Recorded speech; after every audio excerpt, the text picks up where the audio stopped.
Come and sew with me. Let's get social. You know it ain't that hard to do. Let's get social. Hello, hey Gaynell, welcome, happy Friday. As you all can see, this is a different Friday because for the first time I feel like in forever, it's light outside while we're sewing. At least it is here on the East Coast, so I'm very happy about that. I was like, oh, it looks different in here because it's light, that's why. And we're starting on time. Miracles do happen, right? Um, so today we're working on New Look 6667. This is a dress. Is it classified as easy? I don't know whether it says it's easy or not. It's probably an average pattern because it has a zipper and it has a belt. We are going to be doing a combination of A and B. Hey, Sabs, how are you? Happy Friday. We are going to be doing a combination of A and B. So we're going to be doing A with the belt. I started the belt, but I'm kind of jerry rigging it a little bit. And so I didn't finish it. And I don't know if we'll finish it on here because I'm not following the instructions that I decided to do something a little bit different for whatever reason. I don't know, but I did. With the belt. But I think I've done enough where I can like makeshift show you how it's going to look with the belt. And then I'm also adding these little mini sleeves and I'm keeping the length of B. B is longer than A. Obviously you can mix it up. So I actually added a little bit more length to it. I'm short, I'm 5'2", so it already came down to my kind of lower calf area, like maybe like right here, and then I made it come down to like 2 inches lower than that. So we'll see. I might have to cut it off, but and then I am using this suiting fabric that I got from the fabric store a couple years ago when at Chicago Frock Tales. So I'm using the suiting fabric. I bought, I don't know, 8 or 10 yards because I said, oh, I'm going to make a whole set, a dress, a skirt, a jacket. So I got, I don't know, 8 or 10 yards. I got a lot of it. And I was like, you know what? This dress is going to be a perfect dress to make this, use this suiting fabric with. So, and it only took one. Well, it says on here B is 1 5/8 yards. And I think that's probably what I might have did maybe 2 yards with what I added to it, but not even that. It was a very little bit of fabric, I think, in the grand scheme of what I bought. But it says it calls for 1 5/8 for size 14, which is what I cut for this pattern.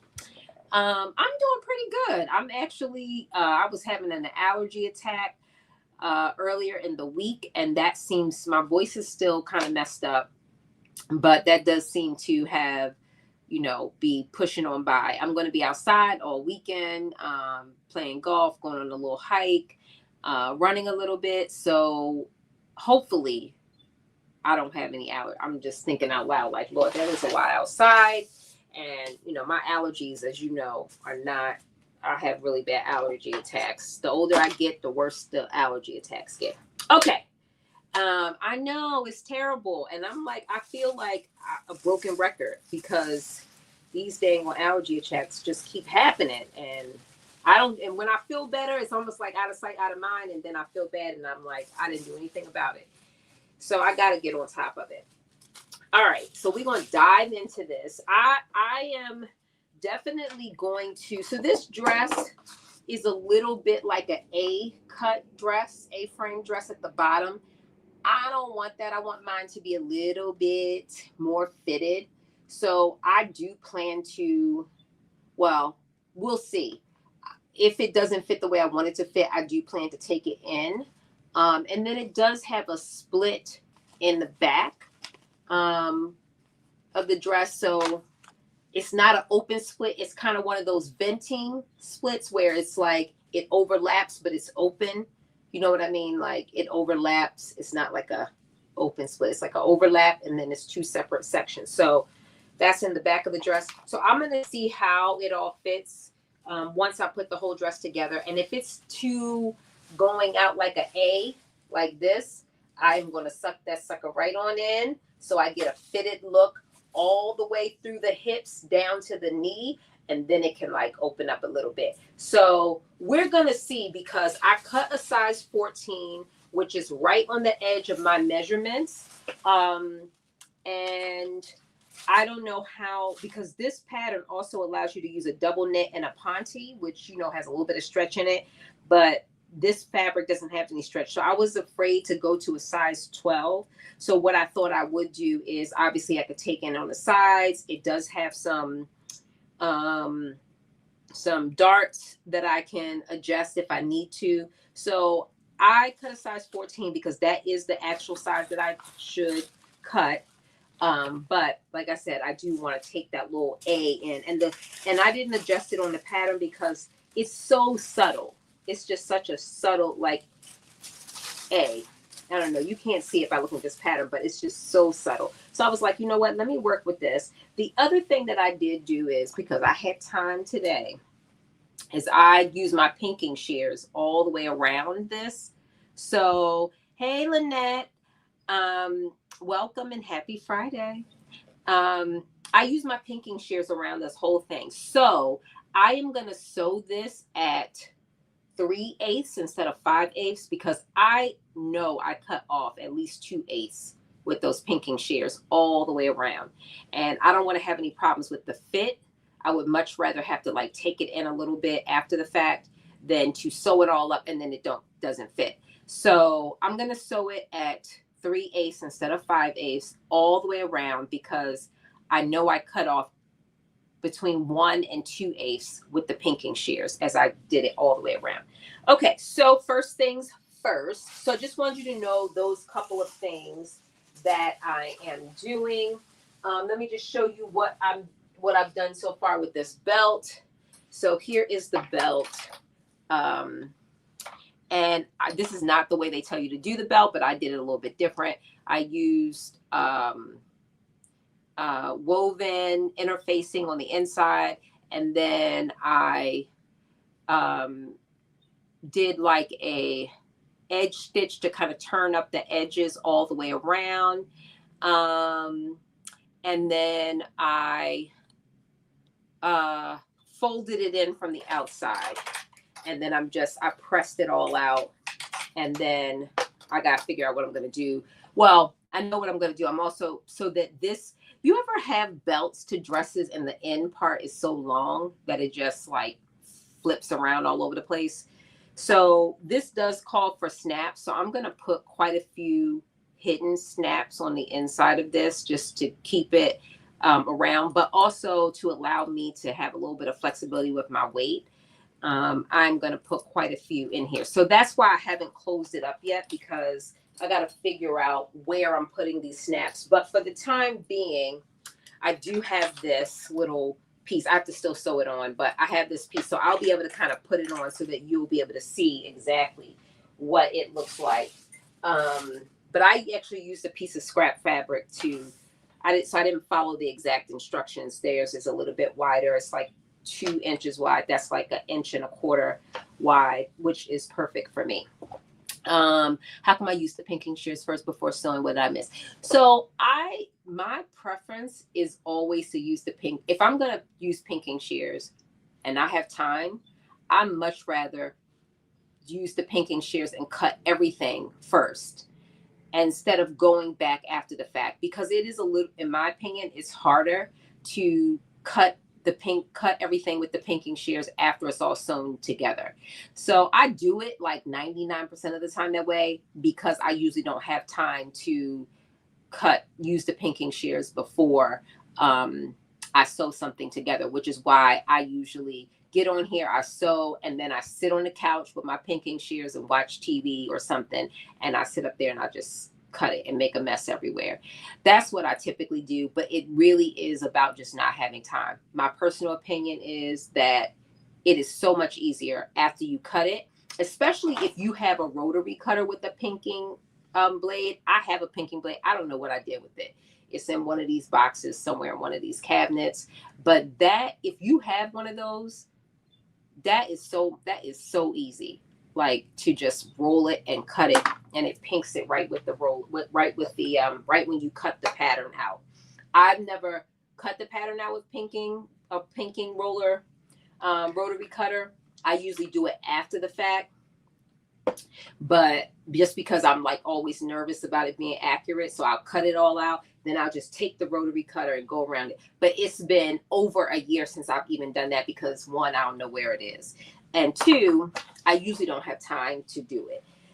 But today I had a little bit of time. So I went on ahead and cut everything all the way around for every piece. So yeah, my preference and recommendation would be to do it first because I do think it is easier if you do it first versus, and you can get every single piece of the fabric. Like a lot of times when I'm doing it after the fact, sometimes I sew a little bit different, meaning if I know there's going to be a piece that I'm not going to be able to get to because of how it's like all, sewn together, sometimes I'll like fold the end piece in just so the edges are not exposed, and then you don't have to worry about pinking it anyway because the edges aren't exposed. So yes, great question, because you're right. I do usually do it 99% of the time. I do it after the fact. Hey Diane, welcome. Happy Friday. So yeah, great question. I'm glad you asked that because you are so right. I literally do it after the fact, like almost all the time, especially lately, because usually I'm traveling and I'm coming in and I'm like, all right, we got to cut, get on, boom. But today is a new day. Okay, so the first thing that we're going to do is we are going to do a reinforcement stitch. There are these two markings, one on each side, and they just tell you to do a 1-inch reinforcement stitch on each side of that. And so that is what I am going to be doing. Just a little reinforcement stitch in the seam allowance. So I have to remember that I am doing that within the 3/8, not the 5/8, so that it will not be showing after the fact.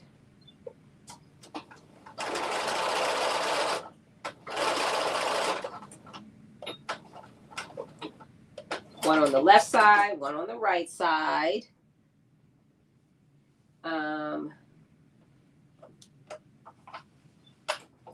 I'm also using black thread with this. It's not an exact match, which is okay, but I didn't have any dark gray thread, and I didn't realize this black does show, but it's not horrible.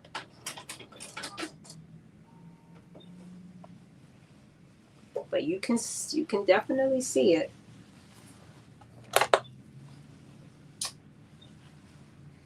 I mean, it ain't invisible.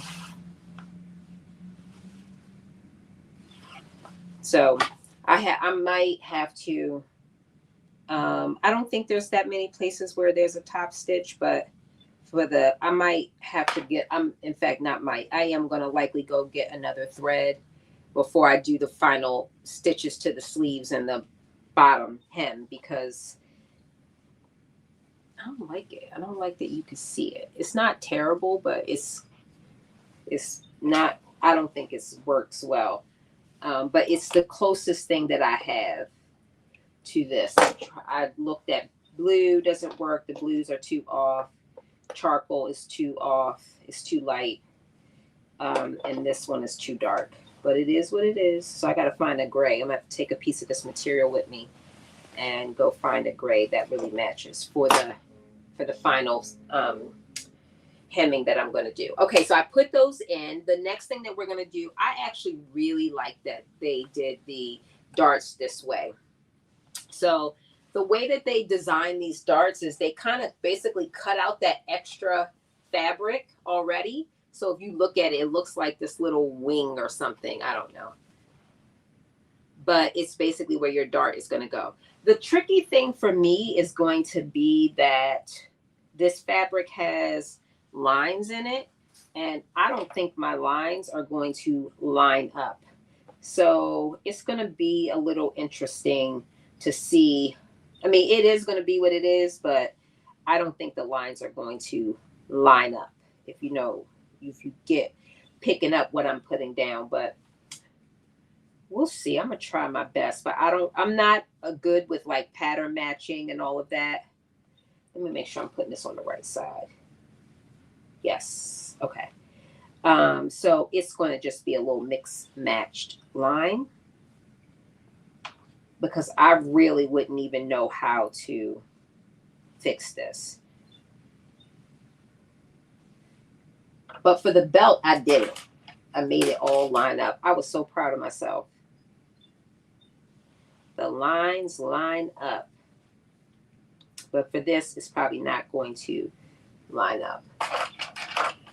So I'm just pinning it right now, and then I'm going to do a stitch at 3/8. And I'm going to keep saying this 3/8 so that I can keep it in my own mind that I'm doing 3/8 instead of 5/8. I know, don't you like this fabric? I really like it a lot. And I had it for a couple years now. And I was like, and I actually almost didn't even use it today. I was like, maybe I shouldn't use it as my first time, because y'all know I always make it better the second time around. But I've reviewed the pattern and I felt pretty comfortable with it. And I retook all my measurements and stuff. So I feel pretty good about it. And I just feel like this is one of those dresses that if you don't get the pattern right, I mean the fabric right, it's going to be so plain. So I think, and if plain is not what you're going for or what you like, then you won't be happy. When I actually think this is actually a really nice pattern, I think you just got to use the right fabric, the right not style, the right type of fabric, but also the right like pattern or whatever you want to call it on your fabric. So let me just see how this is going to look. Yeah, I mean, it's a little lined up actually towards the bottom a little bit, but it's not going to be right. Yeah, it's not going to be. See, this is when I finally put this together. This is what it's going to be like. So see, those lines are not lining up. And I don't really know how I could fix that. There's probably a way. I just don't know what it is. Yeah, I don't know what it is. So it's going to be what it's going to be. But I wish that I could line it up. That would be so dope to be able to have these lines lined up. But I just don't see it happening. Like, I feel like I could do this one a little bit more.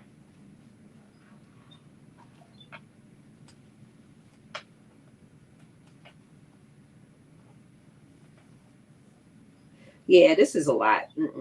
I could see, yeah, I'm not going to be doing that. Because I line one up and then the other one's not lined up. So, yeah, we won't be spending any time trying to do that. There is probably some kind of trick to it. I don't know it. But just know when you see this, hopefully it's not going to be so distracting that it makes, affects what the dress looks like. But we will see.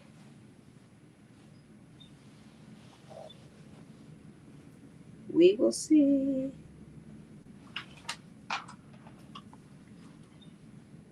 So this is, again, New Look 66, 67. It is a dress. This would be also a really nice, if you did the View A, the shorter one, sleeveless, this would be a great Easter dress. Like if you want something nice and simple. It's got a zipper in the back. If you do the sleeveless, it's bias tape around the sleeves. D. Ashley, welcome. How are you? So I like the bias tape around the sleeves personally. I think it just gives such a finished look. So that's what it does if you do use the sleeveless version. I like these sleeves because they're they're like this length sleeve, really short. I like those kind of sleeves, especially on dresses. Especially because I personally like sleeveless dress, but it's not always appropriate for work. Like if you're going out and you're speaking and you want a more professional look. Although Michelle Obama told us the arms, we could show the arms and still be professional. So my compromise is these little, like I'll get by dresses and with the little cap, or if I make dresses, I will do the little cap sleeve. So that way I feel like, yeah, I'm showing my arm. I got arms that I could show. And yeah. But for those that don't subscribe to the Michelle Obama, we could show our sleeves, we could show our arms thing, then, you know, this makes them happy too. Not that we out here trying to satisfy people, but you know, you get what I'm saying. I'm doing good. I'm doing good. I was saying earlier, I had my little allergy situation earlier in the week, but I feel like I am in a state of recovery. So I'm happy about that. My voice is still a little bit off, but at this point, y'all probably used to my voice sounding like this more often than not. So this probably sounds like my regular voice to y'all, but it's not. It's better, but I don't sound as hoarse as I did or raspy as I did a couple of days ago. But so I'm feeling good about that. My nose is still a little bit clogged too. Okay, so we are going to be doing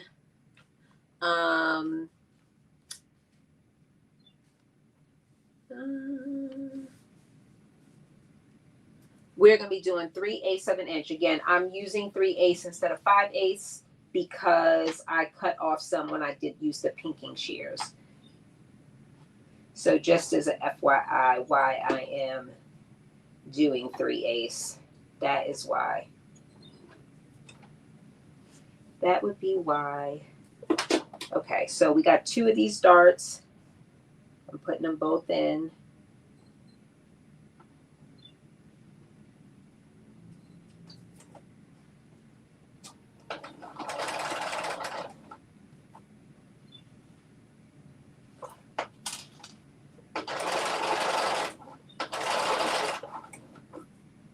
Where's my little, okay, here we go.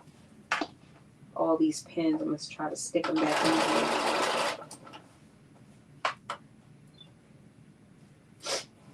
And again, hopefully I don't have to do too many adjustments with this, but if I do, this is another location that I can take it in and make adjustments in these darts by making them a little bit bigger if I need to make the dress fit. Oh man. See, just like that, I did a little bit of this at 3/8. I mean 5/8 because I'm so used to 5/8. So I gotta go back and fix that.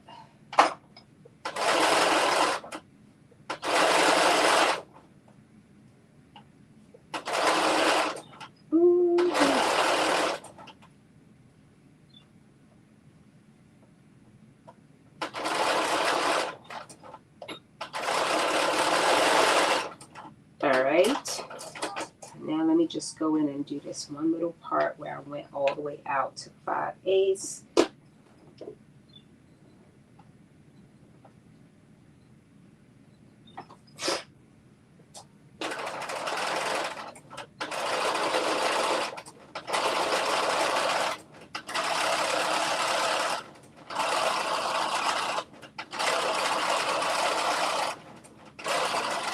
And a little back stitch. So just to show you, like, I made a mistake and did 5/8. So that's where I went all the way out there instead of the 3/8. So 3/8 is still a lot of seam allowance, but that's the 5/8 one. So I'm gonna pick that little piece apart. Well, maybe I'll wait. I'll pick it apart if I need to. I'm gonna see how it fits once we get to that. But I'm going to do the other side right. Do the other side. Okay, so 3/8, 3/8. That's what we're doing.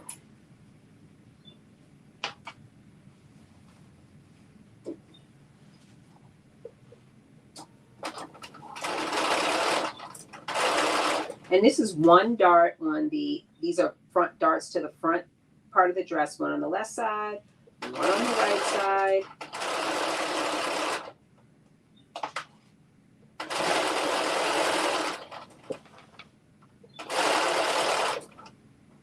Hey, Aisha.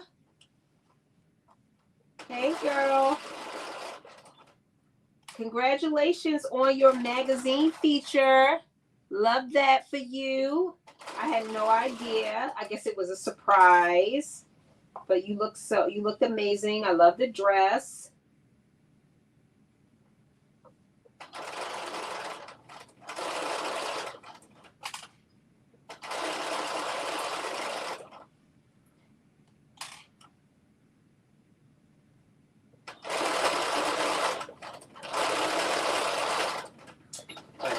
Backstage right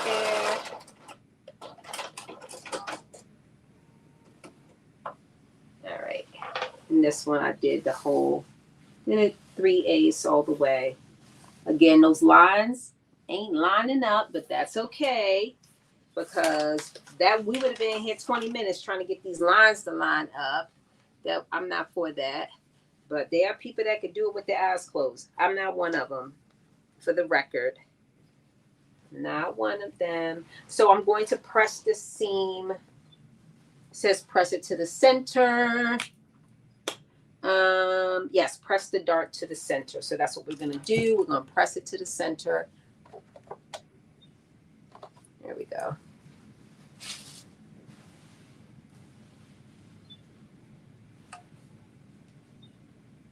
Oh, maybe I need to bring that all the way down.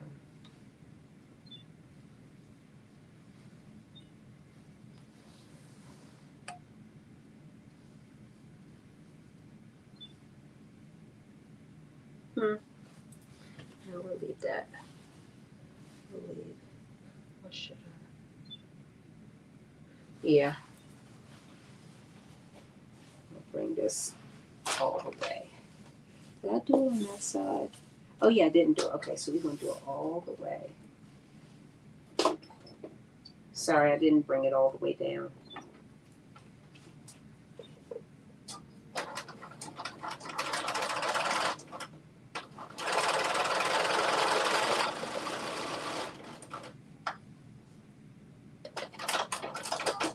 Let me see, do I like that? Yep, okay, that's perfect.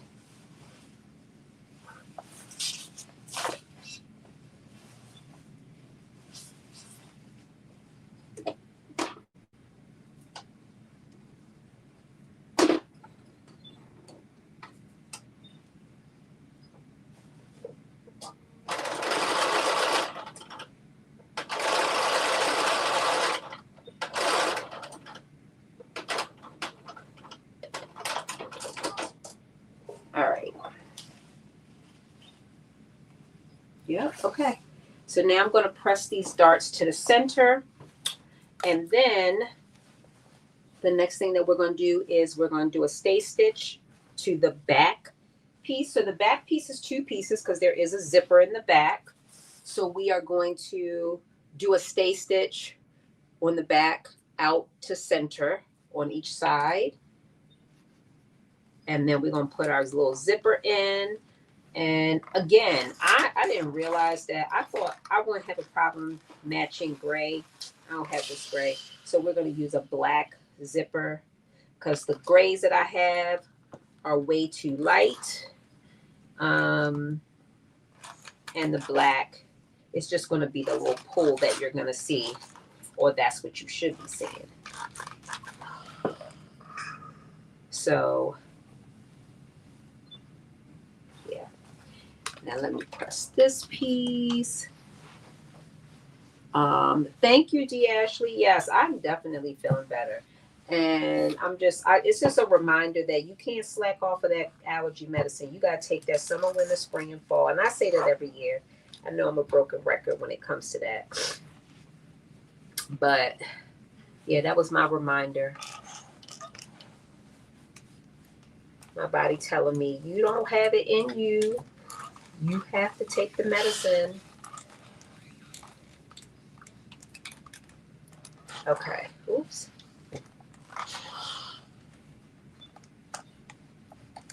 All right, we have pressed these both.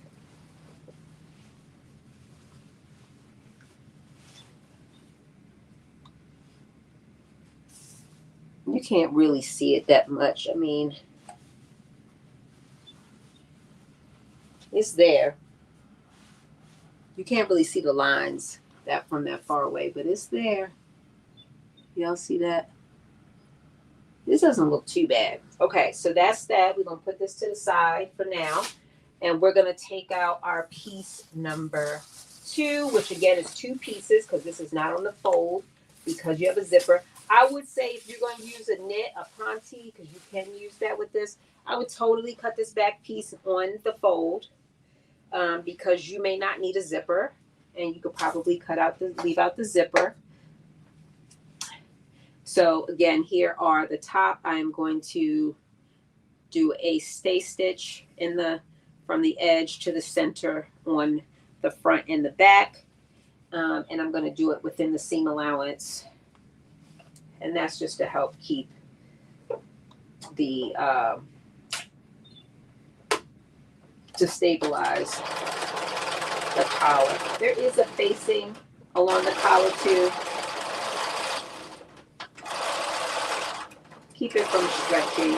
It probably is less important with this fabric because again, it's not doesn't have any stretch in it.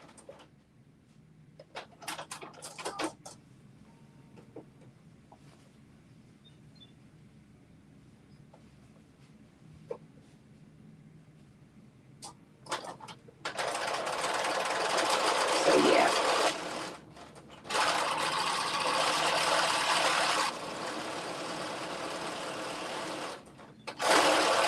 I do wear 4-inch heels, by the way. So when I'm working, I added I say that to you because I added 2 inches to the bottom of this. I probably didn't need to, but I like my dresses very long. When I wear a long dress, I do like them to be long. And especially because I'm going to have that little cap sleeve on it. So I feel like it just makes it, if I don't want to wear a jacket, suit jacket, I feel like it just adds something to it when the dress is very long. Especially because, like I said, this one has that hidden, it has that hidden split in the back. So, okay, so we have put in our stay stitch within the seam allowance, and the very next thing that we are going to be doing is we are going to be putting in our zipper.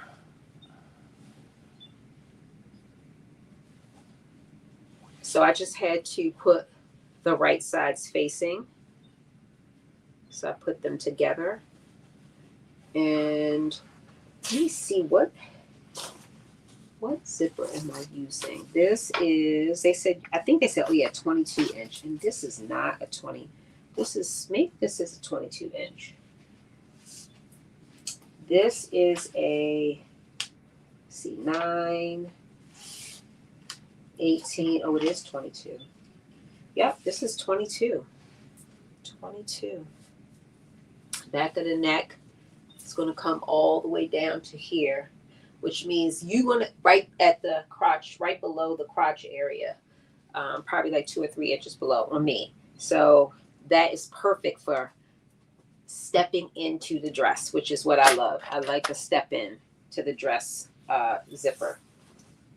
I like a step into the shirt, step into the dress, step in kind of zipper. So that's 22 inches. You could probably do it with a little bit less, but this is going to open all the way up. Boom. So you won't have any problems.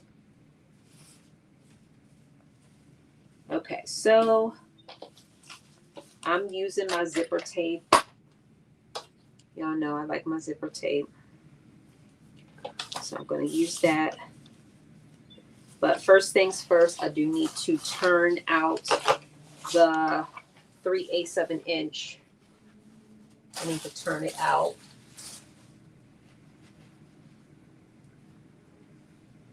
I can't believe believe this year is flying by? Like, it's already April. I mean, it's crazy. It's just crazy to me that it's already April. You know what? Let me do this real quick.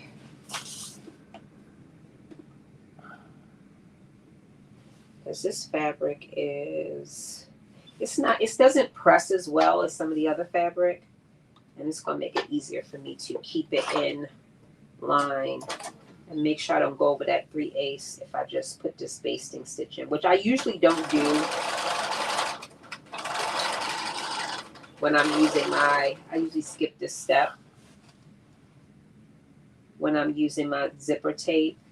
But this fabric, I know from making the belt, it doesn't stay. It takes a lot to press and get it to stay. It's very, like, it reminds you of wrinkle free. Like, it just doesn't wrinkle. It doesn't press. It takes a lot to put a to get it to fold, like, get it to fold. So anyway, I'm going to do this.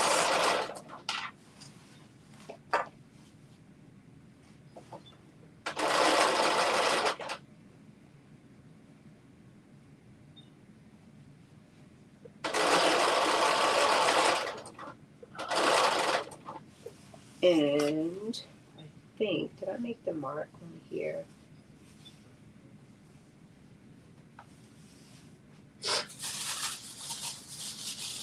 So here's what I told you about, that little hidden split.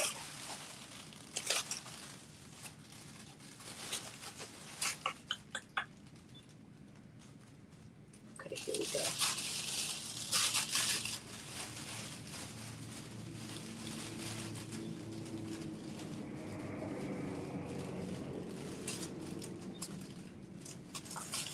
I'm just marking where I need to stop my basting stitch. There is a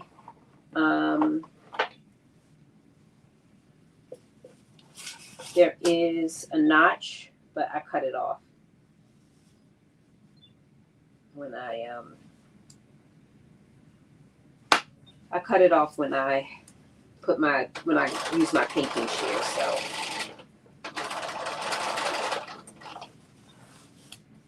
all right, and now while I'm here, I'm just going to go ahead and put in my regular stitch. And I'm going all the way down to where the open split is.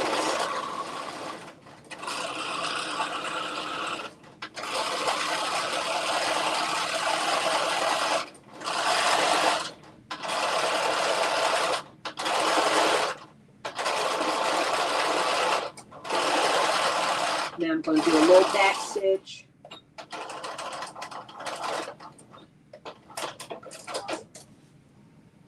And let me just do a little stitch right here.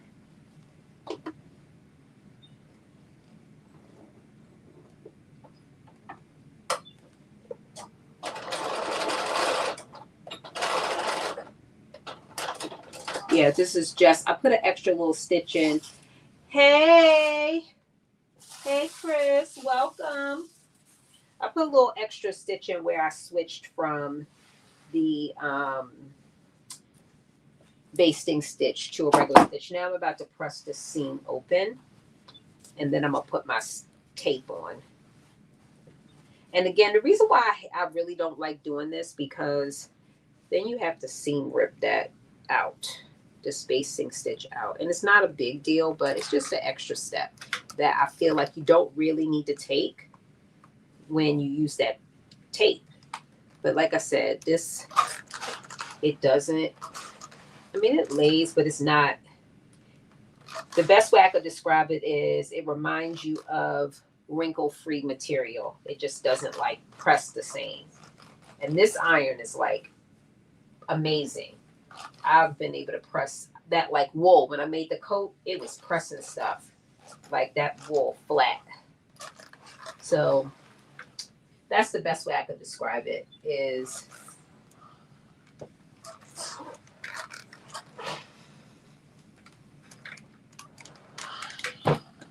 like wrinkle-free fabric. Hey, Shamir. So here's my little press. See how it's not like flat, flat? It should be flat, like it's not. It's not a big deal, but you get the point, get the idea. So I'm actually going to use this. So much easier. Now I'm going to use my little tape.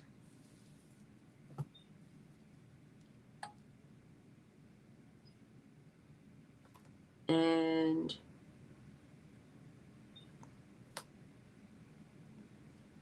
I'm going to use my little tape, and then I'm going to put my zipper on.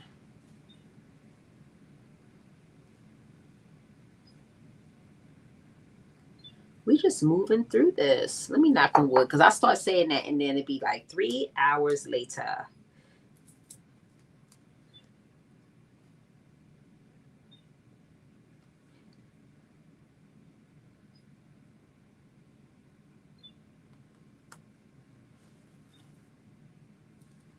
So we're going to be using a little black zipper, invisible zipper.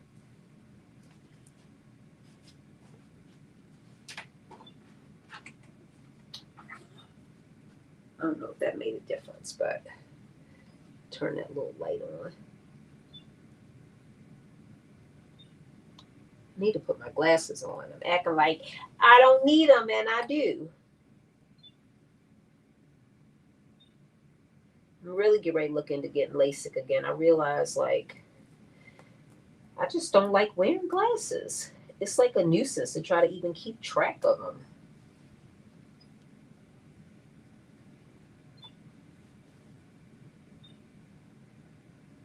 Okay. I think this is 22 inches. Let's see. Yeah, perfect.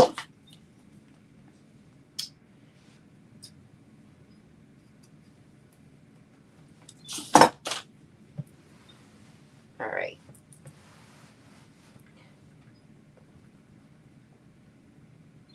Yeah, this is going to be a little interesting with this little teeny seam allowance.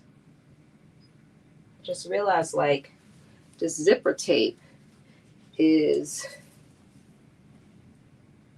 I think it's 5/8. I think. We're going to see. That might be a little tricky. We'll see.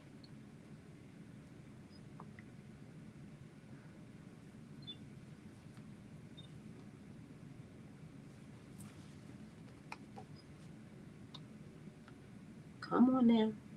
Come off.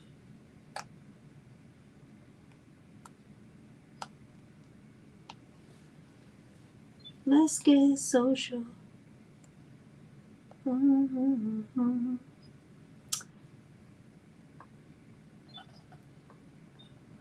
All right, here we go.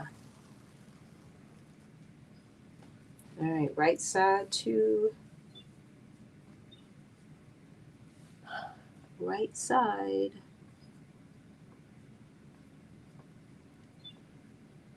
Is that right? Yeah.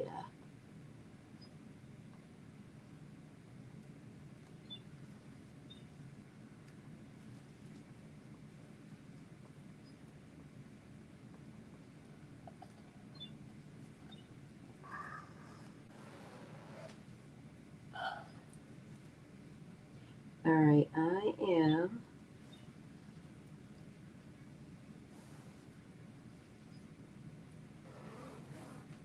taping this down, sticking this down.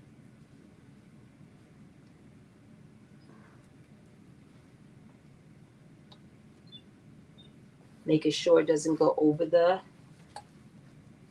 line. So when I sew it, I only sew on the one side.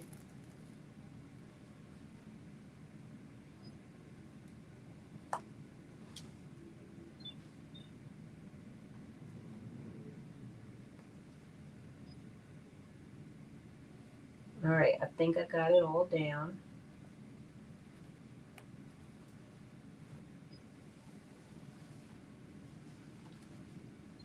I'm just doing a double check just to make sure I don't sew it on the wrong side, because that has happened to me before, and it's more likely to happen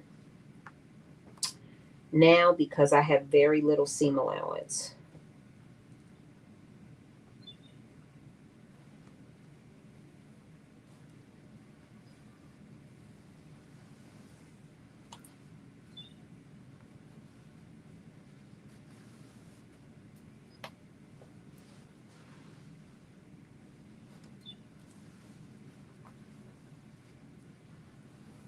All right.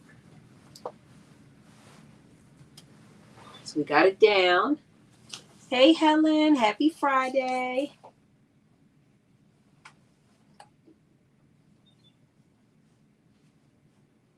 And yeah, this is going to be a little bit of extra steps, but I think in the end it's going to save us time and effort.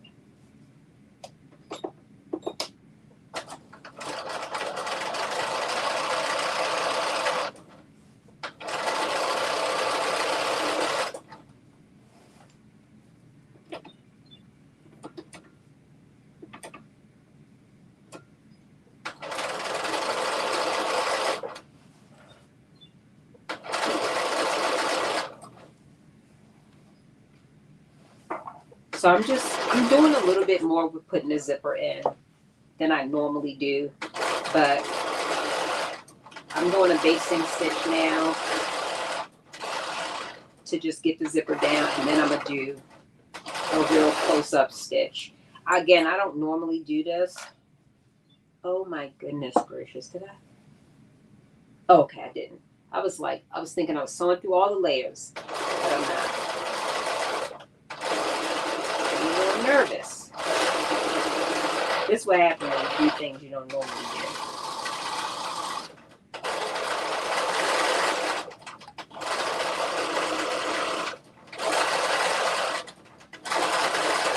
But I think this will make it turn out better overall.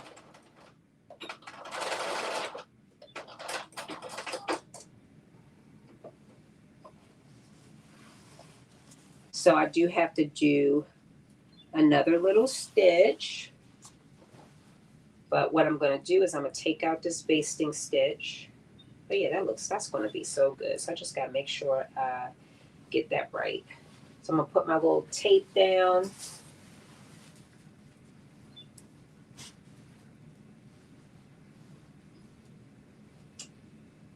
Put my little piece of tape down. Yes, it's New Look 6667. Thank you, Diane. Let me show you. So we're doing this dress. We're going to take, this is what is going to happen in the end. We're going to take a little bit off so that it's not an A-line dress, so it's going to be much more fitted at the bottom. It has a hidden split in the back, which I like. I took the dress down like a couple inches, so it's going to come down here. So just imagine that's gone.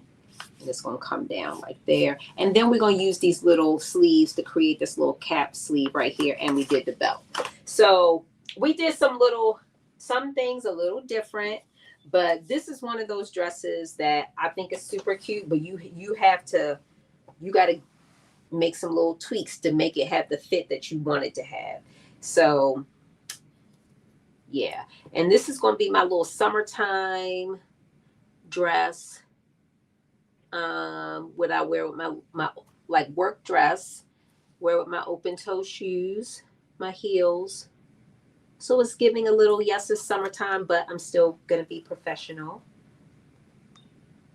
without the jacket. So I got my little sleeve because I'm not going to be wearing a blazer unless I'm inside.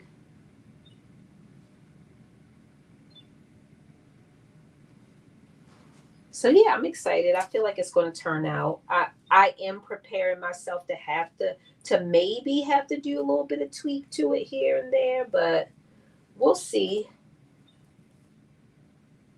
We will see. Because I cut a size 14, which is my size based on the measurements.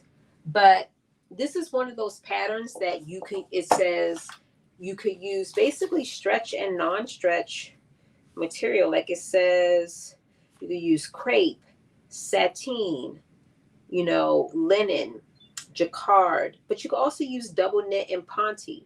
So I don't know what that fit is going to be because they don't give you different, measurements or sizes depending on the fabric. So I'm just, those fabrics fit differently on my body.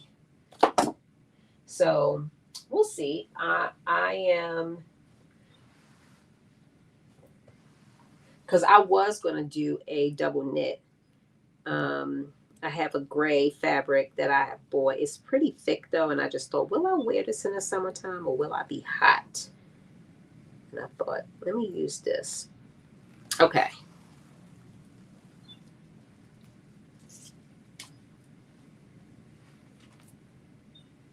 So let me just close the zipper so we can make sure our zipper is lined up the way it's supposed to be.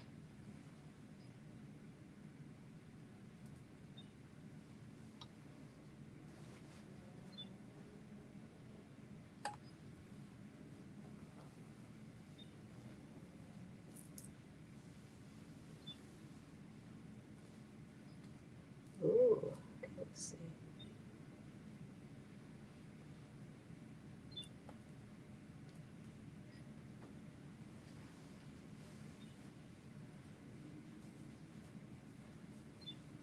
Okay, I'm just giving this a little bit of a press with my fingers and also making sure that it's all lined up. Yeah, there we go.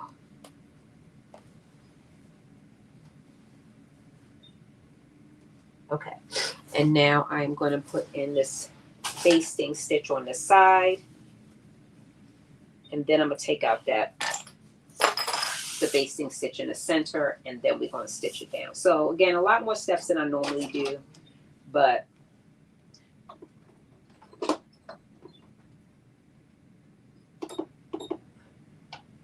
it is not the end of the world.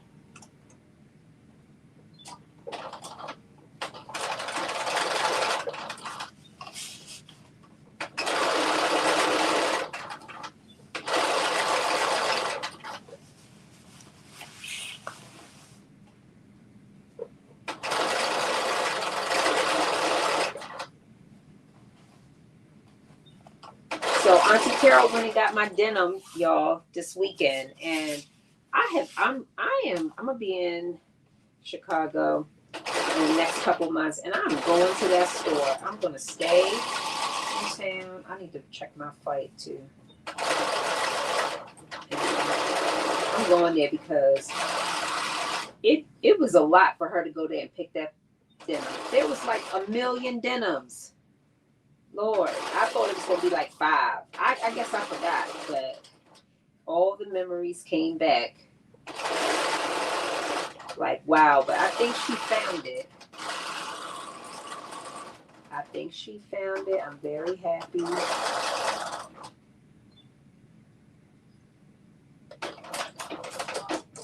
So when I get it, I'm going to work. Going to town. As my mother would say, going to town. All right, so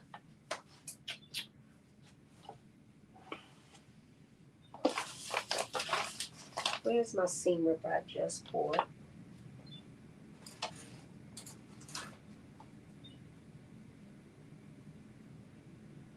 Guess I'm gonna have to open this other one.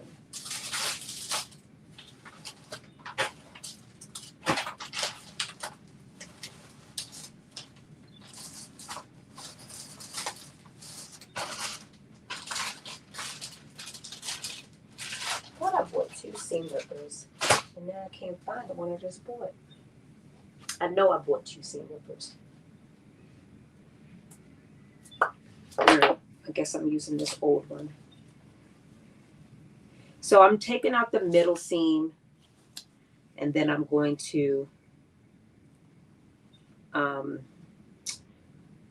going to basically put in the more tighter seam so this zipper can be truly invisible. The other reason why I really hate doing it this way is because then you got all these little broken threads all over the place.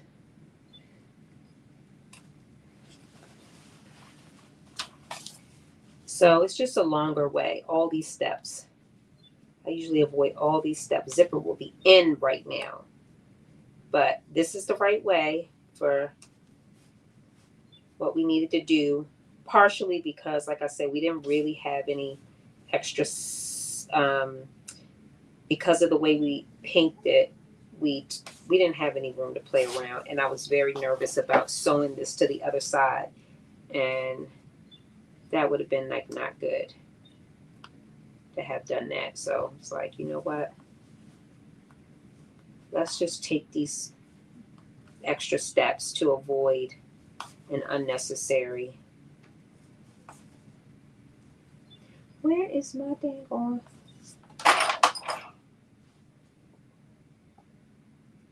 Did it fall on the floor?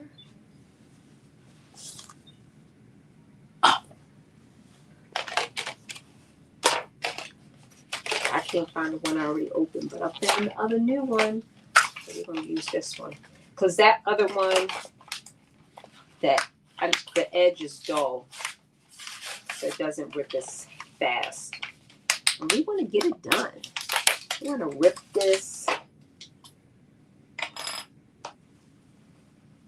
So the only thing about this is, see, look at that. Oh my goodness. See how that's like going? Okay, but you do have to be careful because that it will rip your fabric. I got a little excited. Like, wait a minute.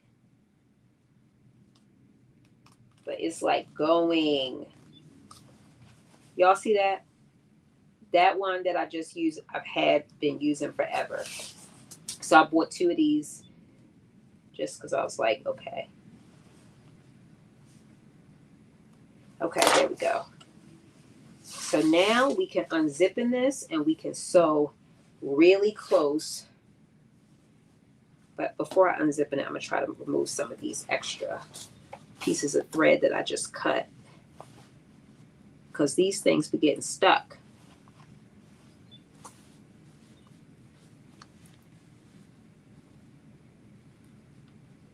So I'm just pulling these out.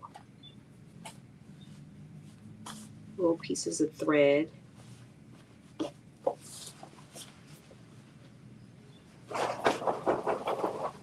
Okay. So now I'm going to pull this zipper down and we're going to do a quick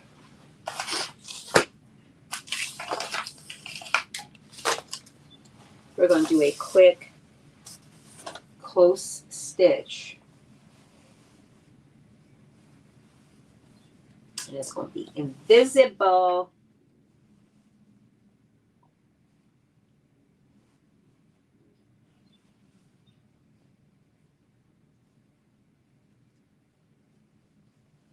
All right. So I'm just opening out my zipper, putting that edge foot right, because I'm not even using my zipper foot. I'm putting my edge foot right into the zipper, that little groove. But before I do that, I'm going to lower my needle. There we go. And I'm holding it out. And this is where, like, one of these things is really helpful because you can get really close in there and pull back the zipper on the other side of your presser foot where your finger won't go.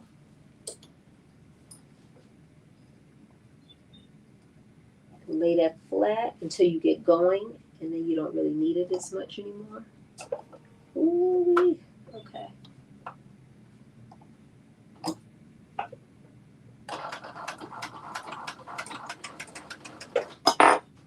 There we go.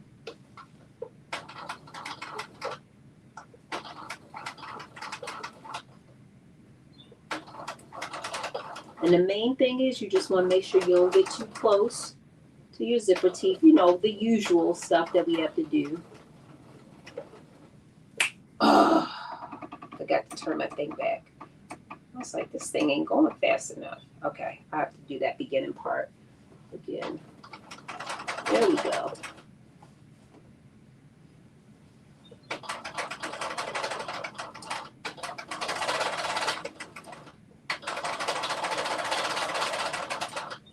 Every time I sew with y'all, I'm reminded of how much I need to put my machine in the shop for some service. Is this thing sewing? Especially lately, I've been sewing more than usual.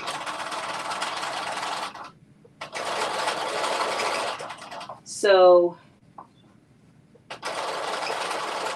once we get this zipper in, like that's a big, I think we have some darts in the back. Not I think, we do have some darts in the back.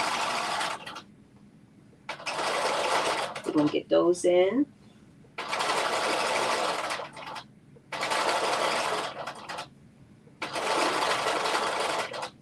And then put our facing in.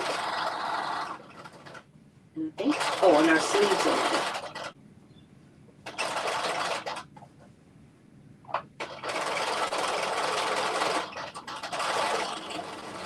Does this machine sound loud to y'all?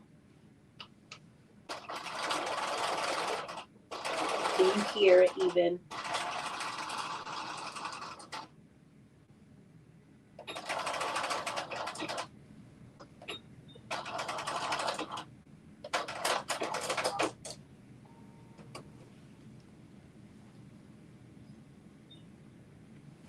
Okay. And I just got to do this beginning part again because I had my basting stitch width on, and I need to be way closer than that.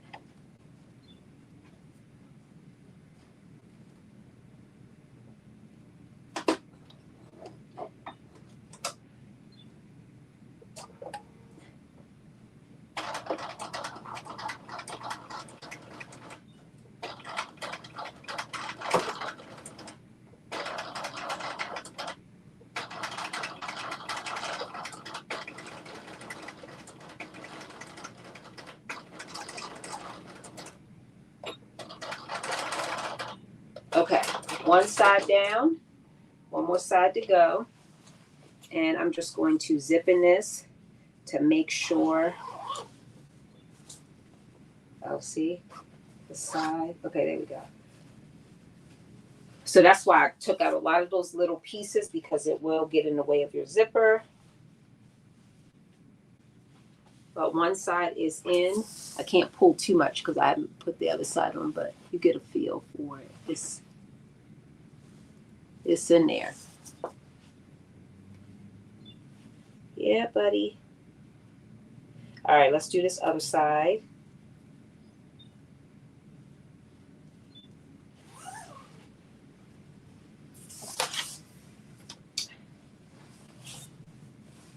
And get really close.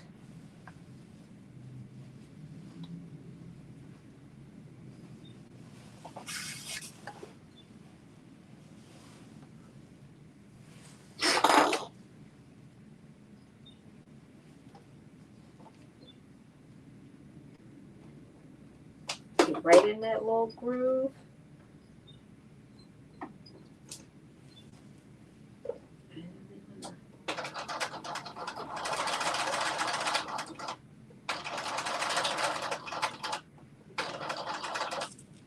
It sounds like a train starting to move. Yeah, that is what it sounds like. It is. I have to get it. I have to get a service. I desperately do have to get a service. I mean, it's still working, but I think it's just got a lot of accumulation of dust. And it probably needs to be like really oiled really well. I mean, it's still pushing through, but it's like I could hear it saying, "You tested me. You tested me."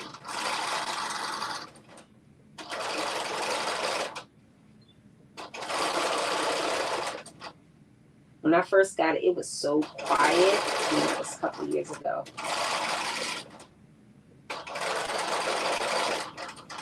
Now it's like, now it sounds like a train starting to move.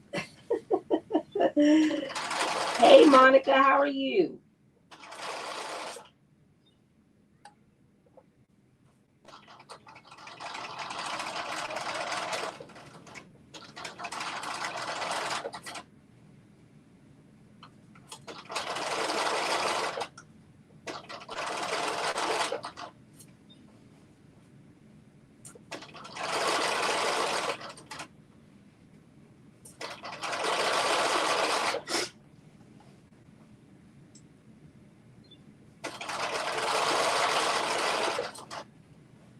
All right, we are almost there with the zipper. And hopefully if it zippins up, we'll be good to go. It should, because we took all these extra steps to make sure we weren't going to have any problems. So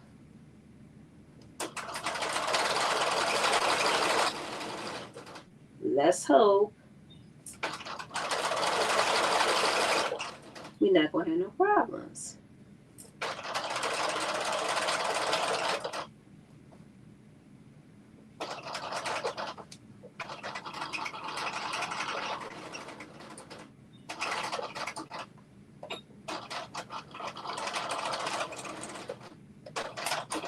All right, let's see. Let me see. All right, let's see. Fingers crossed.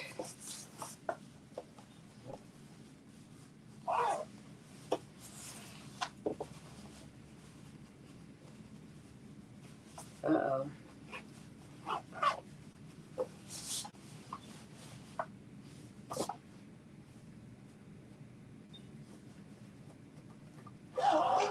All right, here we go. I think we did it. It's a little bit.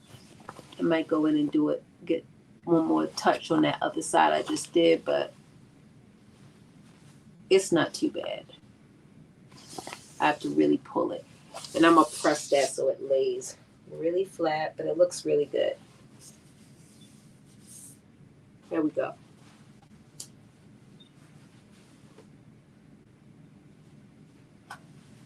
I probably need to do this. Let me just look at it real quick after I press it. Because I don't like the way it's like. It looks a little something I don't like about it. What is that? Oh, yeah. Now I see. I did that thing I told you, which is I sewed over a little piece. It was like, why is that like that? See? I don't know if you can see it, but I sewed over that little piece right there. It's like, that's why it's making a little wrinkle. Because I didn't have it stretched out. Good thing it's just a little teeny piece.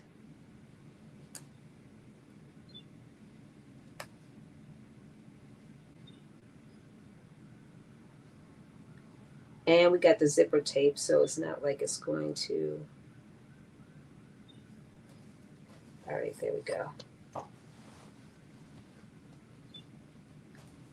And just like that. So, make sure it's nothing else.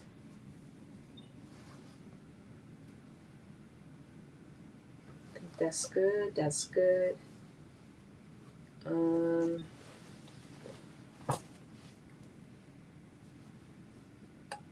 That's good. That's good. So it's just that one little part, which I just took out.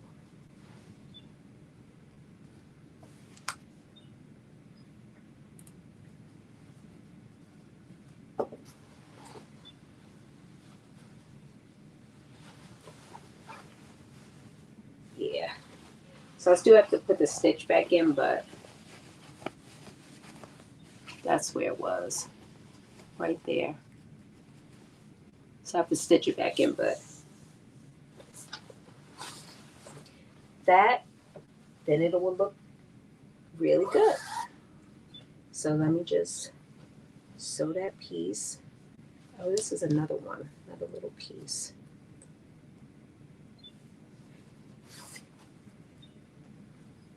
Look, this is taking me way more time than I wanted it to, but it's okay. It's very little things.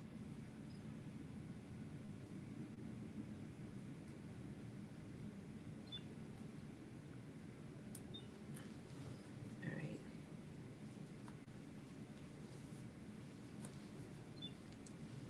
Once we put the zipper in, we'll be moving on to the front part.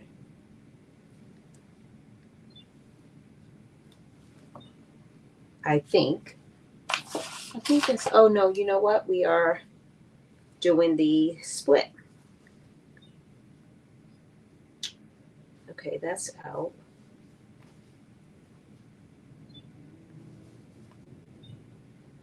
All right, let me just make sure there's no other ones. Okay, that's good. That's all good. Okay, let me just look on this side.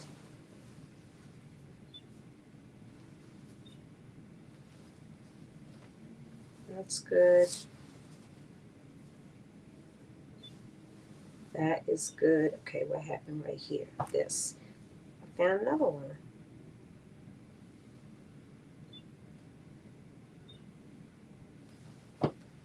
So I found 3 little parts where I sewed over. And again, this is that risk when you have a very little seam allowance. So even though I did all that extra to try to avoid it, I still, because the seam allowance is so narrow, I still sewed over it when I did that final stitch. And that's why I had that little wrinkling look around the zipper. Okay, I think that's it.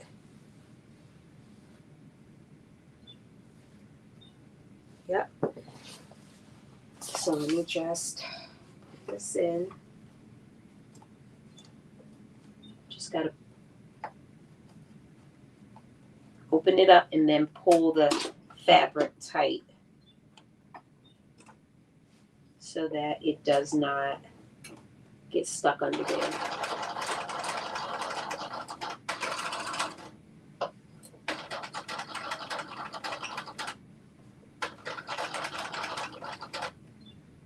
It's a little hard to do, but only little parts, so we'll be able to.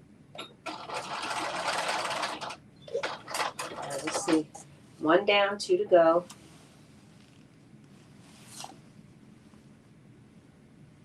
Yep. Okay. Where's the next one? Right here.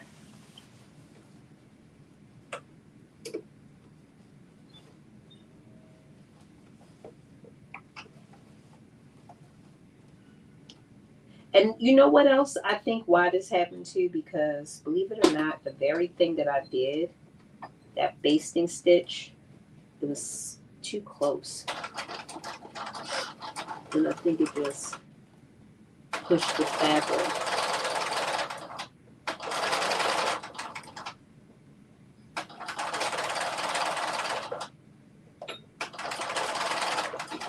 All right, there we go. That's done.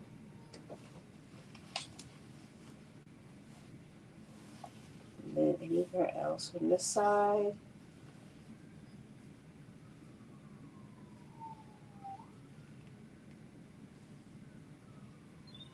Nope. I think that's good. Now this other side. I have one on this side.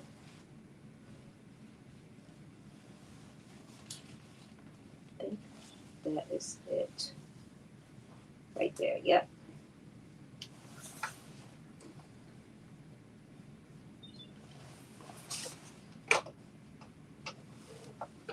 And I think we'll be good to go. I want this to look like it came out of the store. And I feel like we are on our way to achieving that.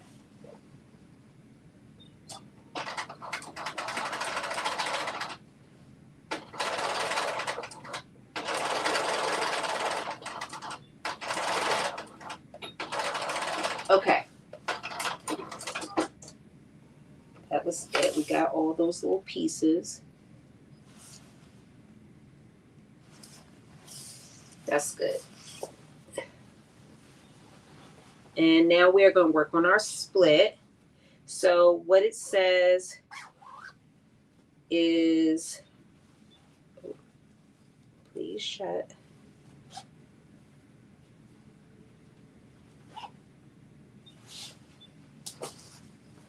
Please, I didn't even sew anything up this far, so it should be, it's probably a little piece of thread.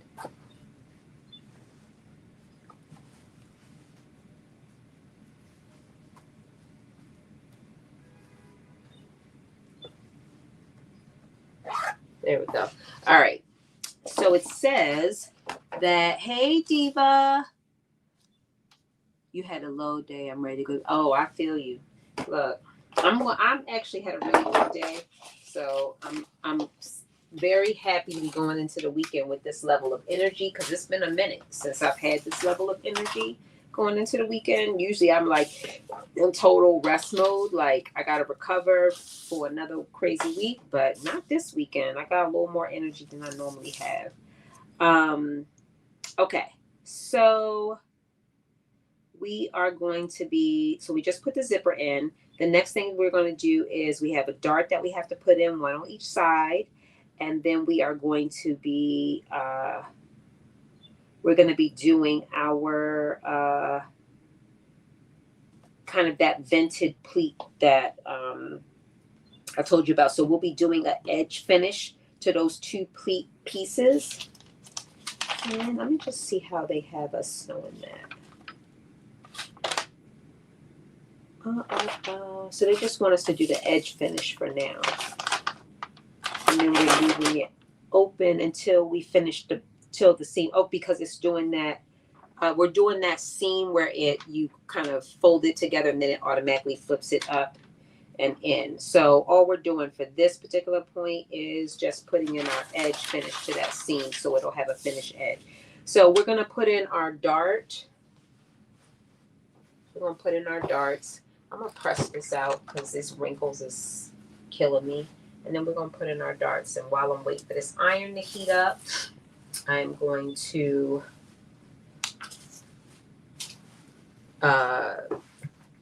mark my darts on here. So it's one dart on each side.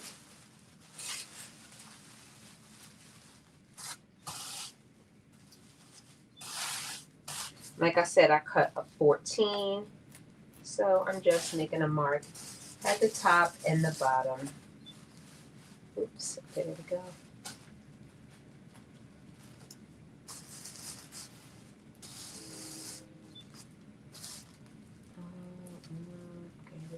So I like, the way I do it sometimes is I will make all the marks and then I'll just draw them in, connect all the dots. Like I put little holes and then I'll put the dots in, top, bottom, two sides, and then I will, yes. So I have like 4 little darts. You can't see them, but, and then I will draw my,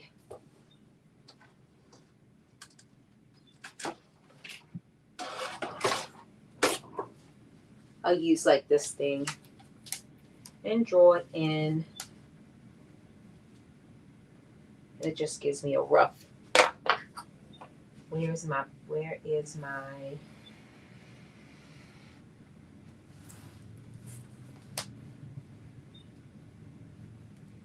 I'll show you what it looks like in the end.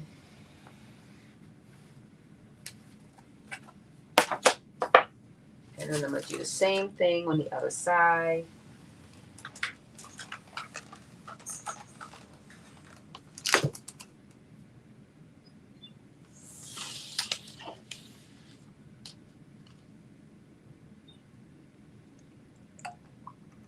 So this wool ironing pad that I have, I love it because like my table, I could literally just like leave the iron. I'm not recommending it. I'm not telling anybody they should do that.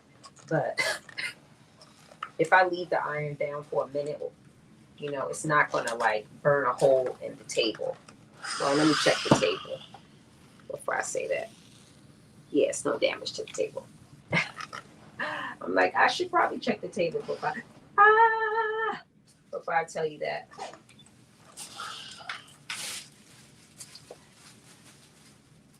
Yeah, that looks good. Okay.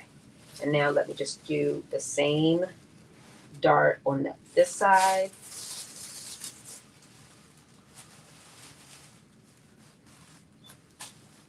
I'm just lining it up with the top half, the armhole. And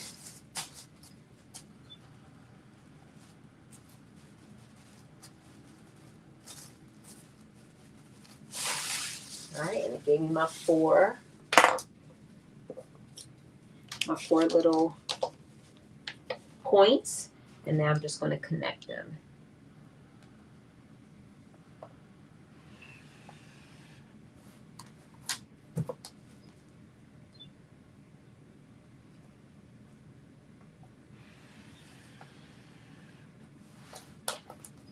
Oh, I feel like that steam burnt my finger.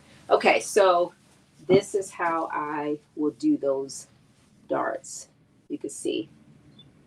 Put those holes in there, make those 4 little points, and then I'll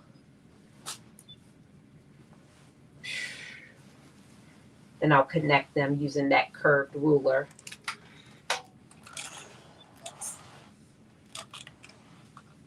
Oops.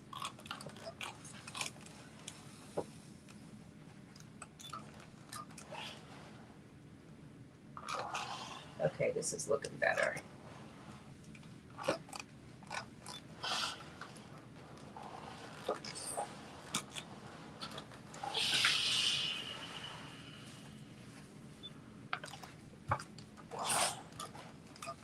So I'm just getting rid of those little wrinkles.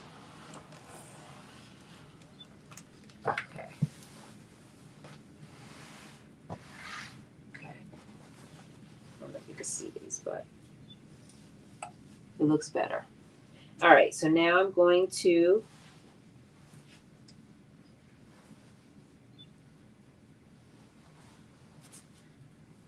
press this so that the center is right in the middle.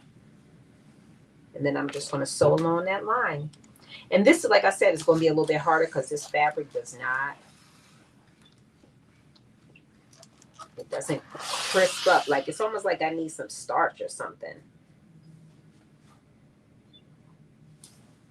So I'm going to do the same thing on this side. I mean, it's going to be good for traveling because at least I know it's not going to get so wrinkled. That's for sure.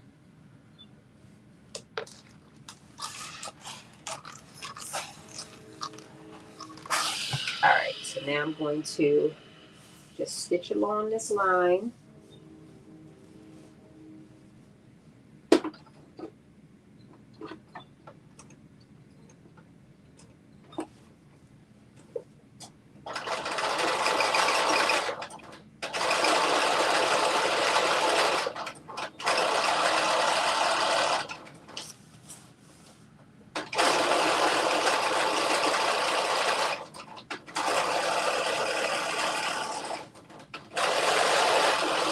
And I'm going to do the same thing on the other side.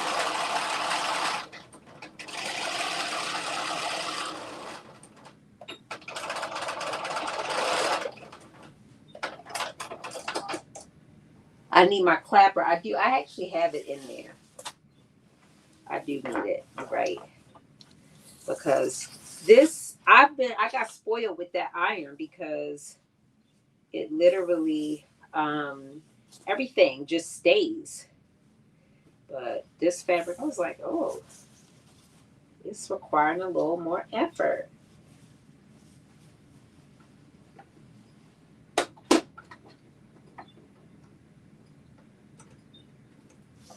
Okay, here we go.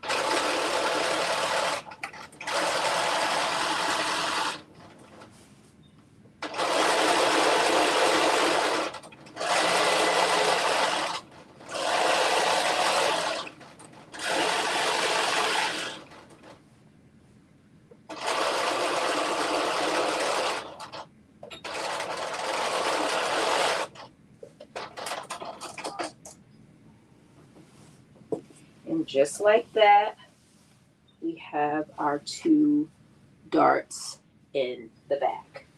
And I'm just going to press these for what it's worth. And like Monica said, I probably should pull out my clapper to help it stay. But it's not doing bad. It's not too bad.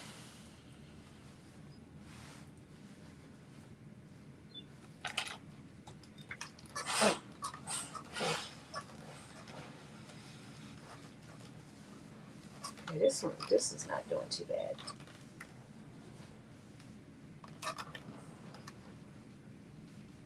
Okay. So now it is saying we are going to edge finish. So now we're going to do this split, this part in the middle. And what it is telling us to do is this little part right here, we should do a stitch. There's like a notch, a dot right here, right before that. And then you should go from that dot to the edge and sew that together. So we should be doing that right now. And then we're going to clip to the dot. So we will do that.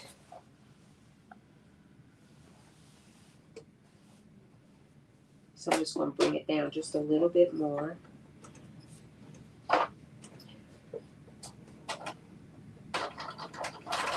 And again, just as a reminder, I am doing 3/8. I guess this part probably doesn't matter as much, but I'm just saying it more to remind myself to not do the 5/8.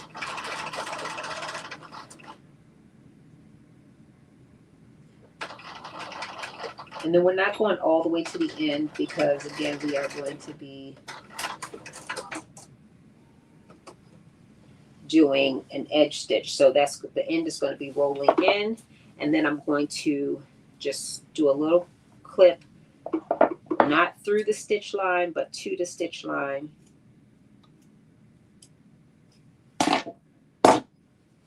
Like that. And that's like right at that part. So then we're going to be doing the edge stitch in this part right here. These 2 pieces. We're going to be doing that. And I'm actually going to use my rolled hem foot. I feel like that'll be an easier way to do both of these. I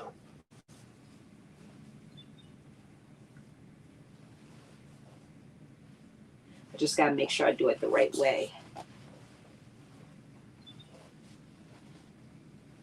Is that right? Nope, it's this way. It's this way. Okay, here we go.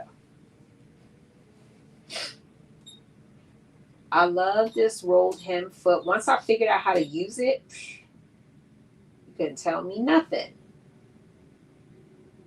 In fact, I almost feel like I should use this little one. I have a little teeny one. I think I'm going to use that instead of this bigger one because this fabric is very thin. So this is a 62. All right, let's see. I think this is the double rolled hem. So which is what we really want. So hopefully this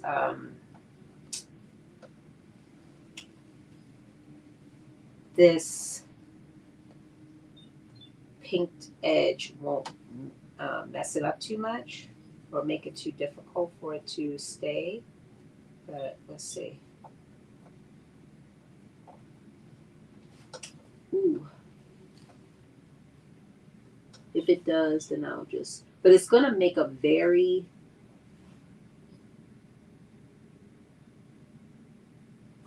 narrow. Yeah, you know what? Let me do 66 because I'm thinking about it. That edge is going to be too narrow. So we're going to do 66. All right, here we go. This one's easier anyway to keep it in there.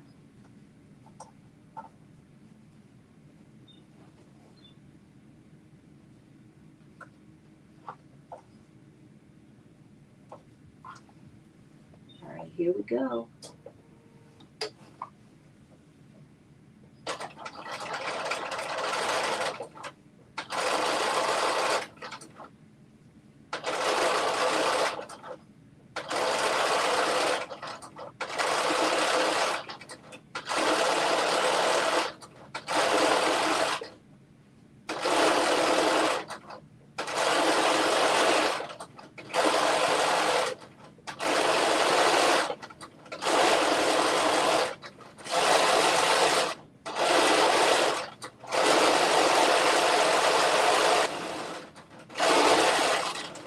This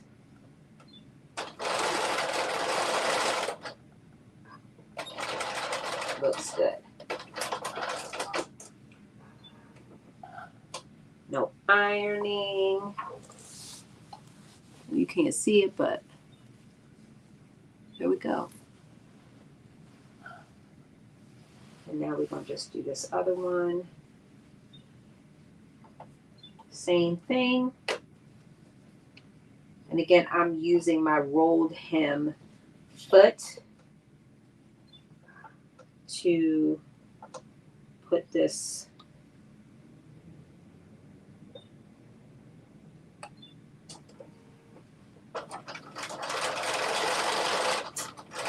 finish edge.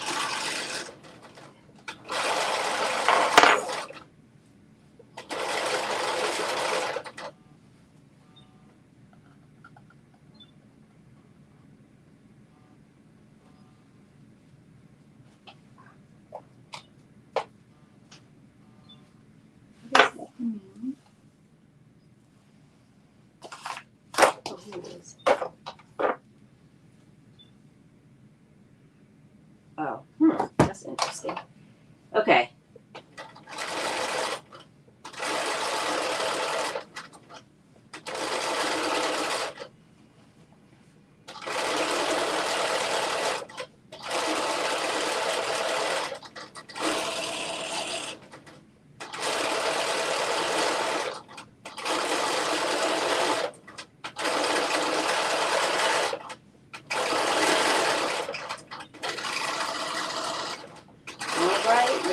Look at that. And we're going to do a couple little back stitches.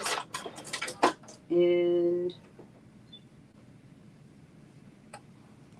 that's it. And I'm just going to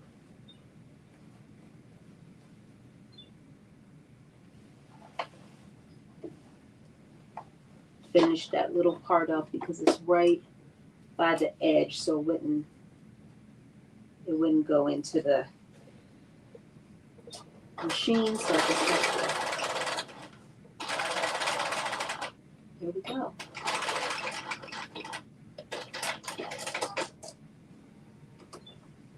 All right, now we have a finished edge. Let me see what this looks like. Yes, okay. So here, if you can see, that's kind of the finished edge. I haven't, this is what it looks like on the inside, but I'm going to press that. Can you see that? So I'm going to press that over. And I could do a double roll because it looks like that's what they're doing. It looks like they have double rolled, right? Let me see. To form vent, machine base, center back seam, below large dot. Stitching along the solid line. The vent is basted closed to achieve a crisp fold after the vent is pressed in place. Reinforce the inner corner. 1 inch above the dot. Stitch along the seam line. Nope, it doesn't look like they're doing a double. They just do one. So that's what we did. I like that. Then you know you have correct measurements. I think I have one. Yes, yes. You talking about the are you talking about the edge? I mean the rolled hem foot? Is that what you're talking about, Monica? Hey Dee.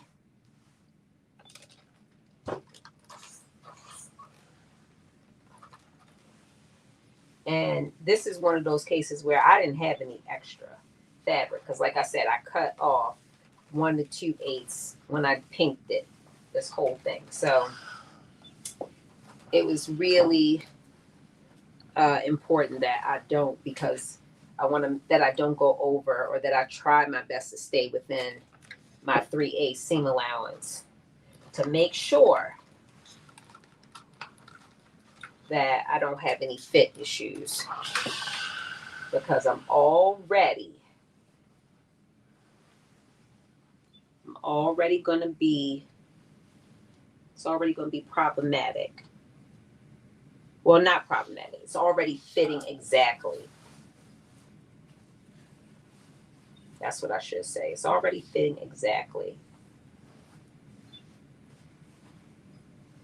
I don't know what she meant by this, but we're going to leave it like that. So this is what it looks like at the bottom. Oh, can you see that? So that's my vented. That's what it looks like. And this is what it looks like on the inside. You can see that. That's the little,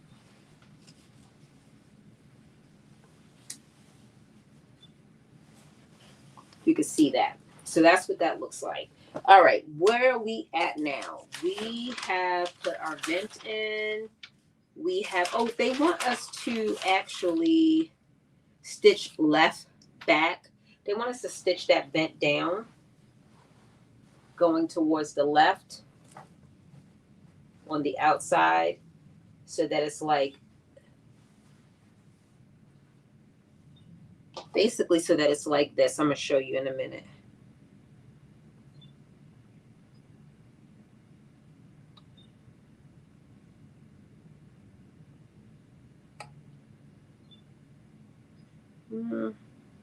Why is it not showing me this? Okay.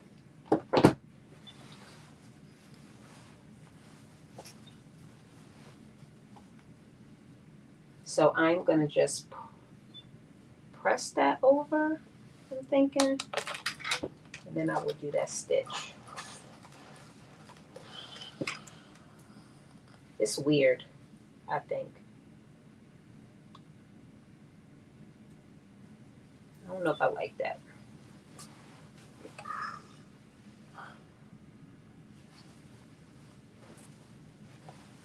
I'm just trying to see if I like it. I may not do it.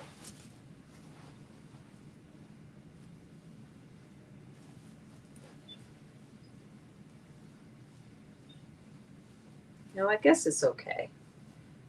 It doesn't look bad. It just keeps, I think it keeps it closed. So we'll see it. If I don't like it, I'll take it out. Worst case, I'll take it out.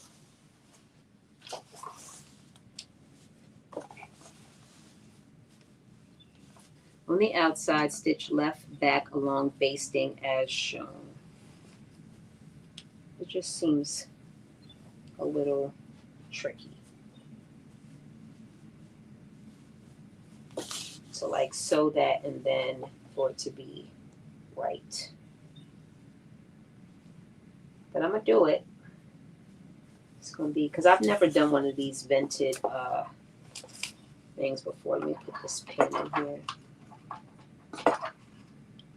Rolled hem foot. Okay, yeah, that's what I thought you was talking about. Yeah, it's very I like the way it looks. It's very, like you said, consistent. Like it gives you a consistent stitch throughout. It looks so neat from the front. And even though I said I wasn't feeling that black stitching, you can't really see it. I don't know, maybe because it's gotten dark outside and the lighting is not as good. Maybe, I don't know. So we'll see how I feel about tomorrow if I have to pick it out. Hopefully not. Okay, so I am going to put this little stitch in right here.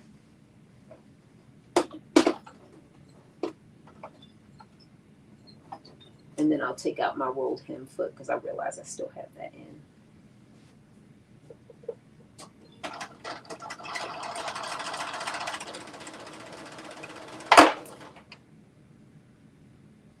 Oh, I thought it went over the needle. I was like, wait a minute.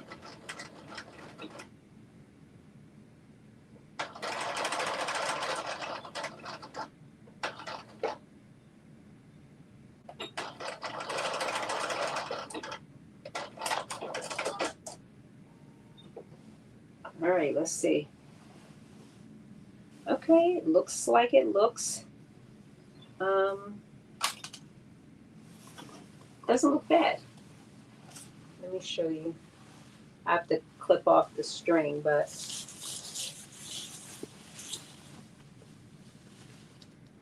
that's what it looks like.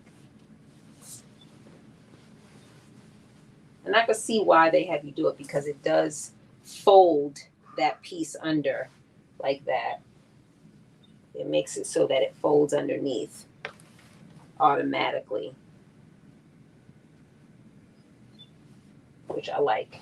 And then I just have to clip this little piece of thread.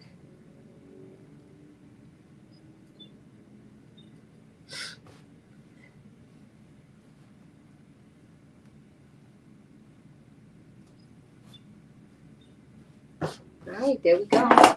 So that's looking pretty good.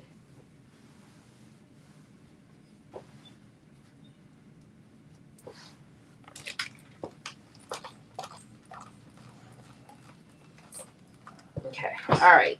So we put the vent in, and now we are going to pin the front and the back together at the shoulder seams. Yay, we've gotten to that part. Right sides facing, front and back together at the shoulder seams.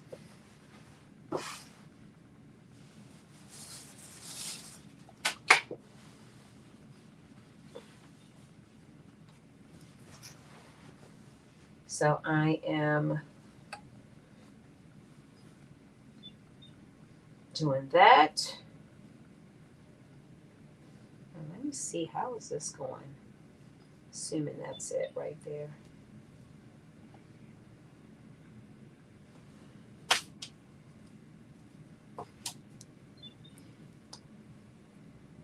And this is a little tricky too, because the back, or is this the front, I'm sorry, does not have like a traditional, like, you know how we used to that little carved out part? It doesn't have that. So you're literally going to, remember we put that stay stitch in the front where that dot was? That is the edge of that 1 inch stay stitch is the edge of your shoulder seam for the front. And I'll show you what I mean.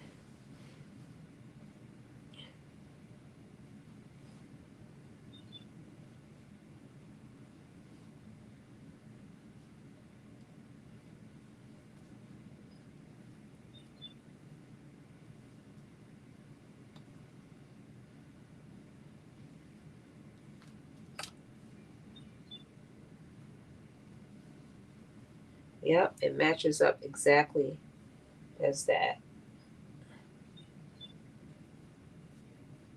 Let me just check this other side really quick and make sure that I did the same thing on this side.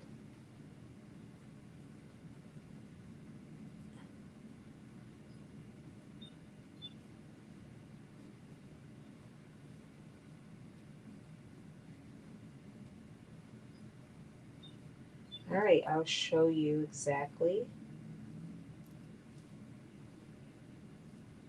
what I did. Okay, so the front of the dress is like just basically kind of like a straight across a little bit. This is what it looks like. This is the front of your dress. So you can see it doesn't have like those little, you know, defined areas where the shoulder is. But you do have this little part where you put, this is like a dot where you put a stay stitch in, and that 1 inch is where the edge of what is your traditional looking shoulder seam, shoulder part, you can see it on the back. See how it lines up with literally that 1 inch stitch. It ends like right there. So we're going to stitch across, and we're going to stitch across.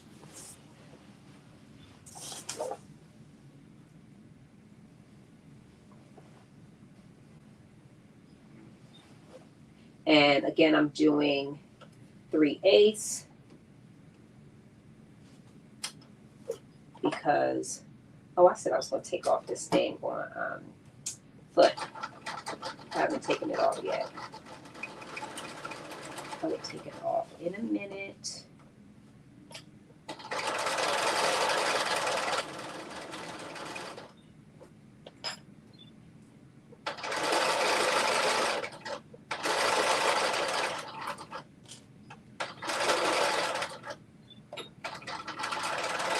You know what else I was thinking about putting at the bottom of this dress? I'm not going to put it on now, but was like a little teeny ruffle. I have this dress and it's a very long dress. It's fitted, but it has this little teeny ruffle all the way around the bottom. And I thought, oh, that would be so fun to do that with this dress. It's like a 1-inch little ruffle at the bottom. And it's so cute. And I was like, oh, I was thinking about doing it on this, but I was like, I have to figure out, you know, I got to figure it out. Plus, I like that little vent at the back. And I was like, how is that going to work with that? And then I just thought, see, that's the sign that you're doing too much. So don't do it. So then I didn't.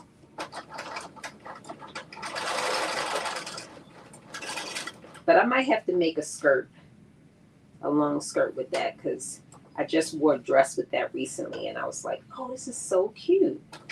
Just adds a little, I don't know, style to it.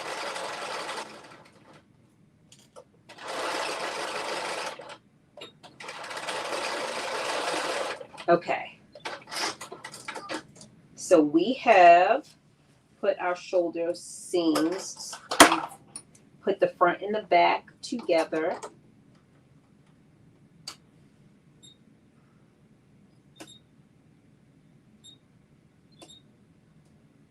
All right, I put my my regular edge foot on. Okay, so now we are gonna move to putting our facings on. So this is one piece, and where's my other one? Here is my other piece. So this is the front facing. You've cut it on the fold. It looks like that. And then there's two pieces here, which are your back facing. And now let's see. Am I supposed to? Oh yeah. Okay. So I need to put inner facing on this. There's my inner facing pieces. So I have some inner facing here that I. Okay. Here we go.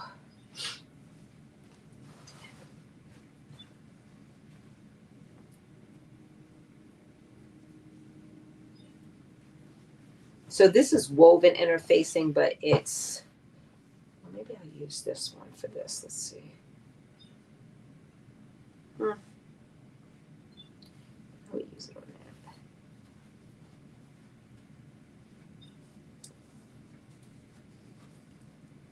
that. And make sure I use the right side. Okay, there we go.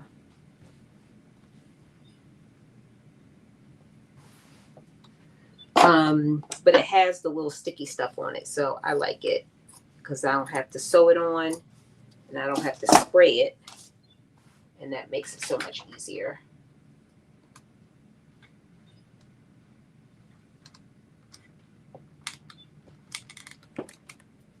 So I'm just applying a little bit of pressure and no steam. I got to remind myself, no steam.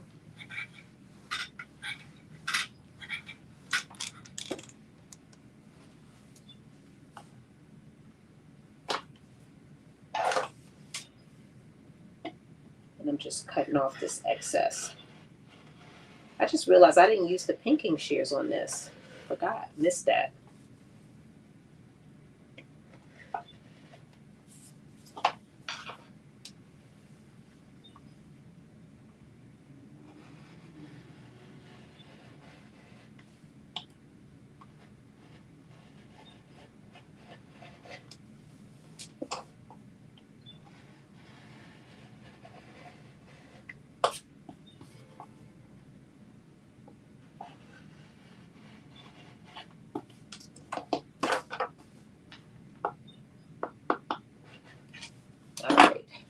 Let me just apply a little bit more heat to this. No steam, just heat.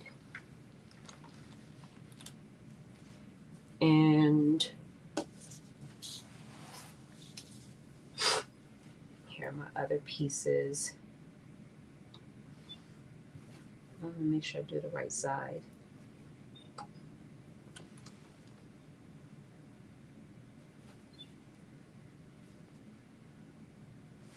There is a right side and a wrong side.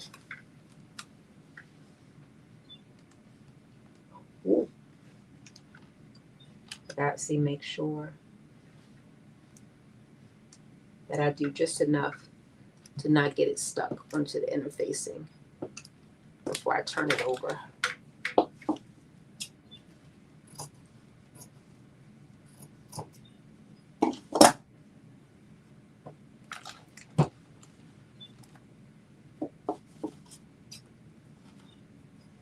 Let's see, where are we at? Okay, 2 hours. We're not too bad. We are not too bad. We have put the dress on the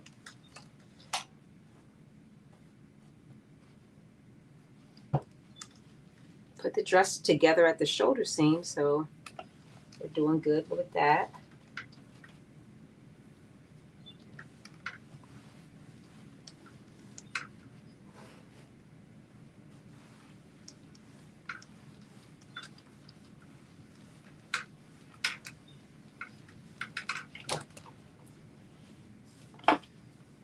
Oh, so I did pink these. I just didn't do that other one.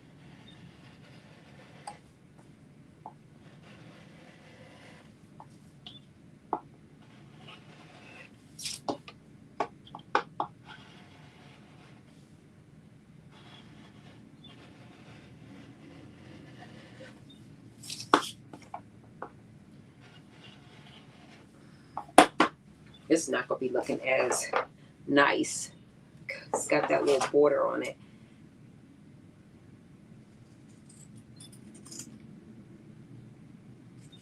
Have to cut a little bit more.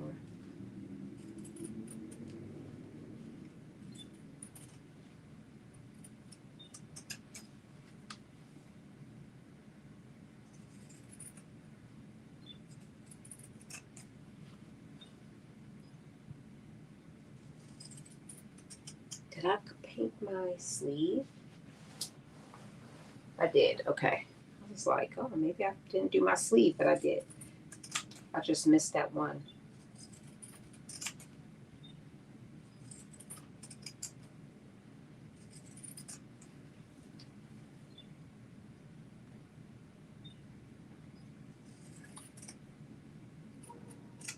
All right, there we go with that.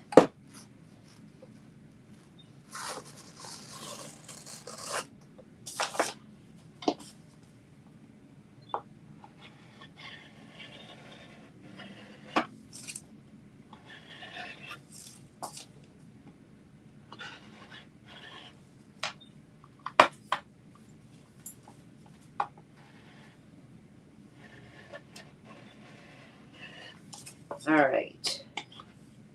Oops.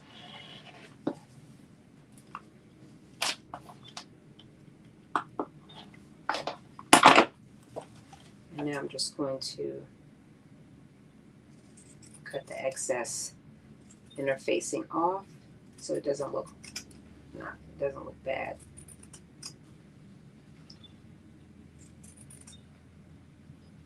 Trying not to cut any extra.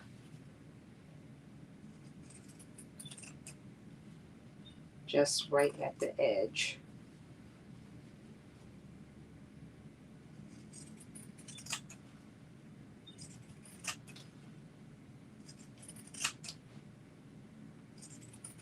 See how it makes a mess everywhere? Everywhere it's a mess. All right, so that's done. And let me just pink, might as well do this.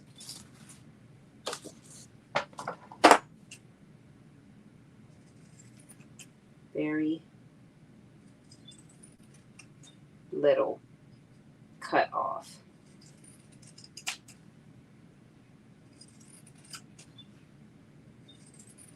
Yeah, this definitely makes a lot. I mean, the vacuum cleaner does a good job of getting it up, but it is a mess when you do it. Especially like how I'm doing. I'm just cutting And then I'm just pushing it onto the floor.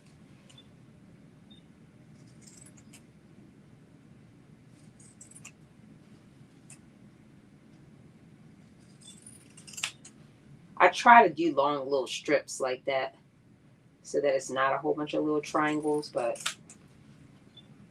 depends on how fast I'm doing it.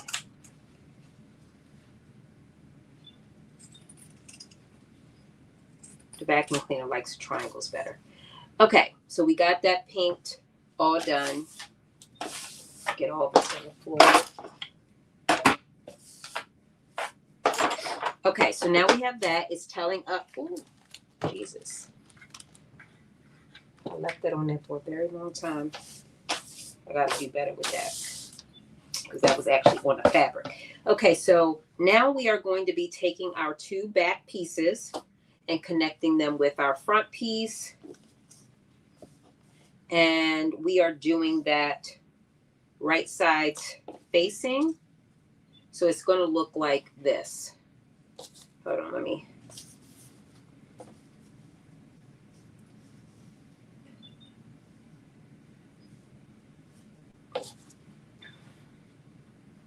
I was like, wait a minute. So it's going to look like this. So I'm going to sew across the top right here, across these two to make this kind of connected. So it could be like a semi-circle. And then we are going to do a rolled hem edge around the outer edge of this, or you could just turn it up either way. So 3/8 of an inch is what I'm going to sew.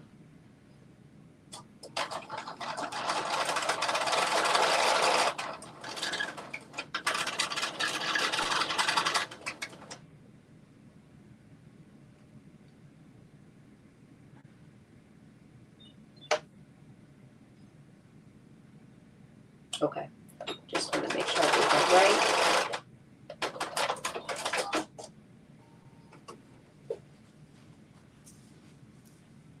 And then we're going to press that open, but yes, that's how it would be looking. Okay. And is that right? Yes. Same thing on this side, 3/8 of an inch.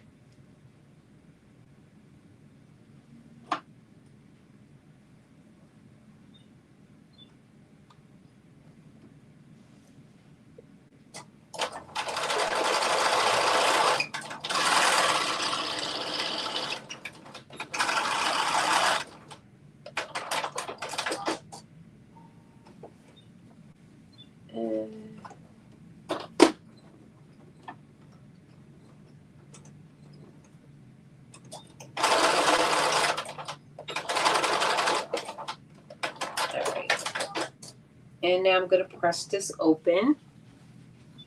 And then we're going to do an edge stitch all the way. And I think I'm just going to fold it instead of changing the foot again. I think I'm just going to fold it and then do that finished edge stitch all the way around, I think.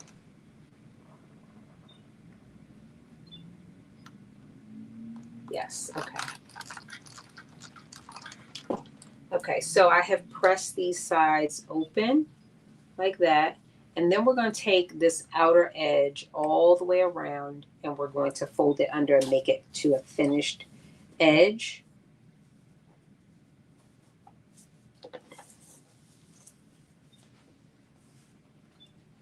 So I lied. I'm going to use my edge foot.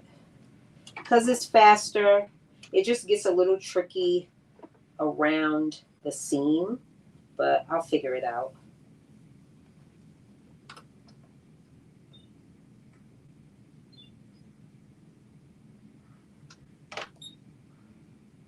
Number 66. And I'm going to do that little fold. There we go.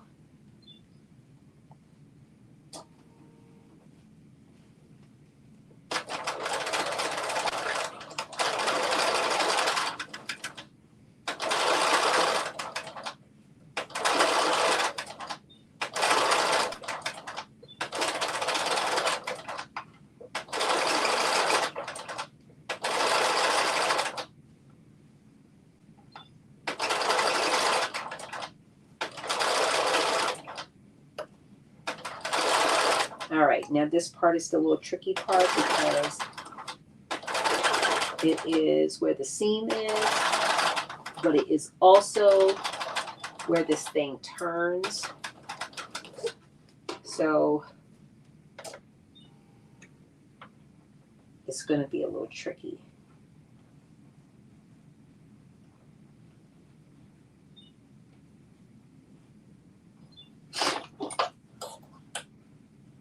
So I'm trying to turn it at the same time.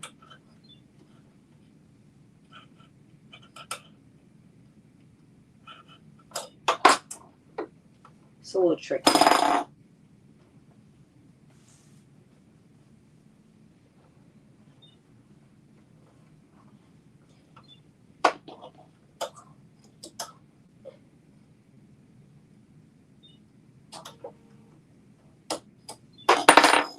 Let's see.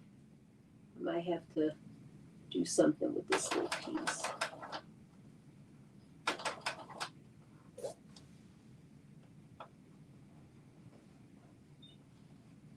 Okay, there we go.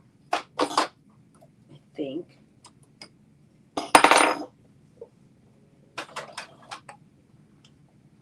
This is a little tricky, so we'll see. Bear with me. To go around this corner.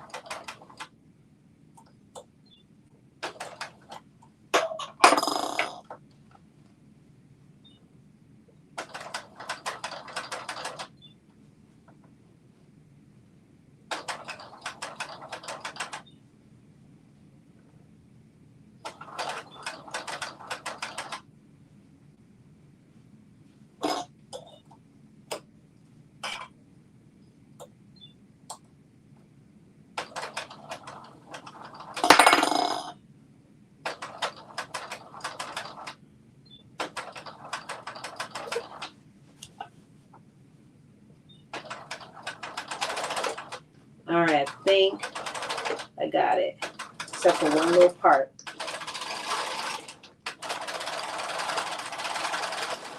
All right, that's looking good. Let me see. Oh yeah, that looks really good. I just got to do this one little piece.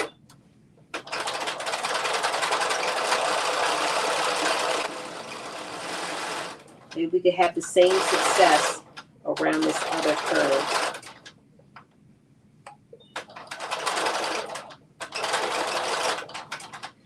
Woo.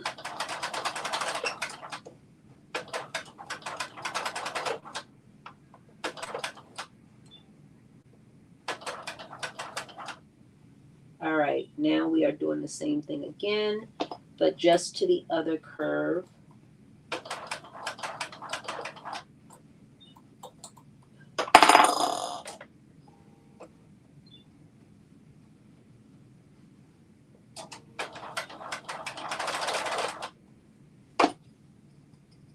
This is tricky.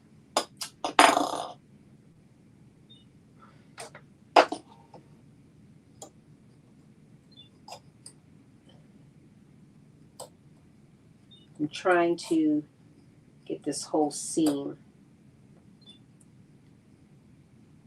to roll. Okay, let's see.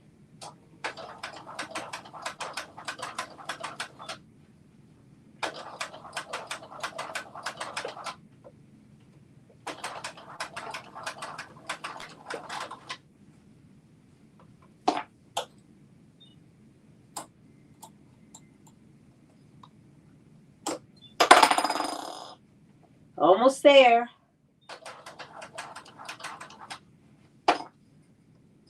My ability to be able to manipulate this thing on Gray Tim has increased dramatically. The girl has become an expert. Well, let me not talk too fast. Let's see what it looks like.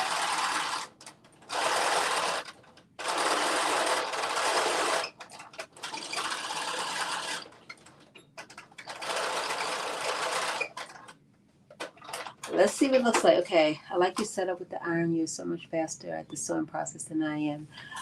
Alicia, let me tell you something, girl. I am not fast. I am slow, but thank you. I've gotten faster. air quotes. Okay, so here is our rolled hem. It looks good everywhere except for these two little places. One is right here. So I'm going to basically just fold it under and stitch it, because this place is a little tricky because for two reasons. One, because it's at a seam and it is at a curve. Two things that are very tricky when it comes to doing a rolled hem with the foot. I have a basket that I cut above and I saved the pieces to fill draft stoppers with. Oh, okay. I never thought about that because I surely be throwing my vacuuming it up and throwing it away. I definitely vacuum it and throw it away. For sure.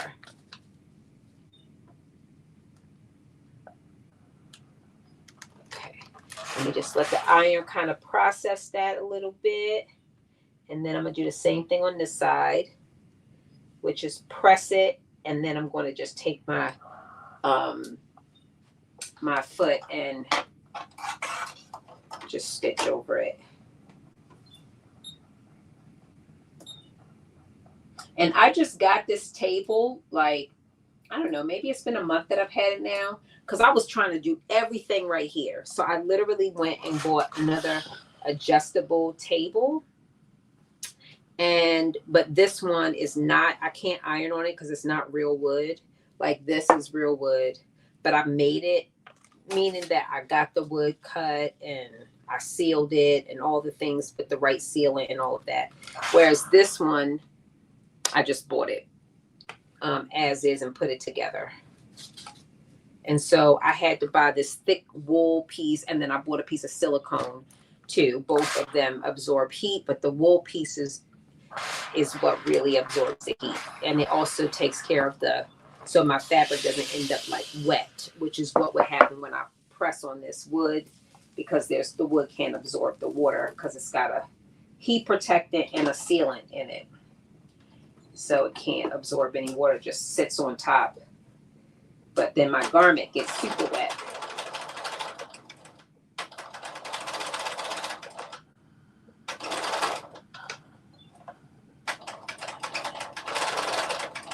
Oop, no more shoe going out. Okay, so I'm just fixing or sewing down this piece.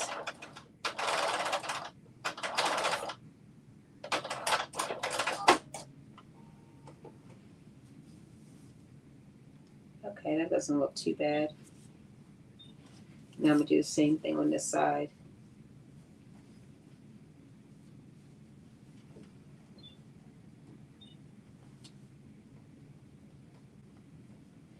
But I definitely, I guess I could sit with these because they are adjustable, so I could lower them, but I do like to stand when I sew. It's just, to me, so much better for me, at least at this point.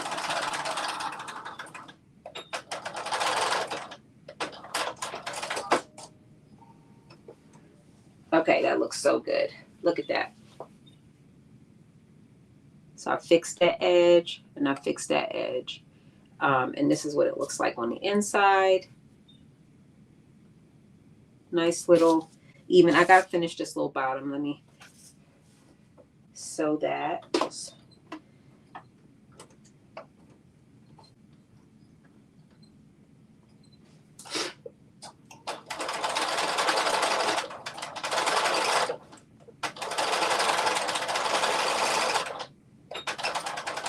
And the other one went all the way to the end. Okay, so now that we have this, our facing, we are going to be putting our facing on to our dress. So right sides facing each other. So I'm going to open this out, the zipper. And I'm going to lay it. So you're looking at the wrong side. This is the right side.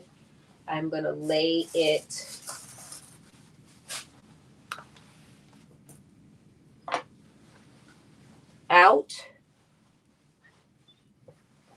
like this after I opened up the zipper. Did I open it all the way?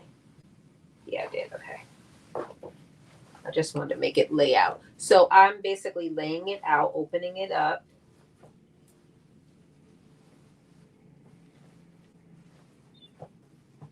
And this is how it looks, basically, kind of. These are the back two pieces, and this is the front piece right here. And so what I'm going to be doing is right sides facing. I am going to basically pin all of this up like a facing with the two edge pieces ending, kind of the raw edges ending. I guess I could do it over here too so you can see better. So this is the one raw edge, and I'm just going to pin this. I'm opening it all the way out so that the raw edges are lined up. So that zipper tape raw edge should be lined up with the raw edge of the facing. So it's all the way opened. And then again, right sides facing. The seams should line up. They should, because I did definitely use the 3/8 all the way. So I shouldn't have problems with my seams. This is one of the reasons why, you know, you got to be mindful. Like when you change your seam allowance, you want to do it. Hopefully, I mean, you know, you want to try to be as intentional about it as possible. This one was a little bit easy because I did it. I changed it all the way through. So I used 3/8 all the way throughout. So it wasn't like, oh, I only use it in this place. But anytime you have like facing, you have to be just mindful of that because it can change the way it fits.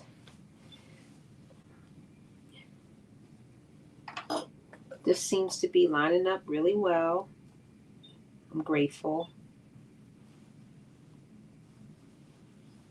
I am grateful that it is, because there was a time that it did not always line up.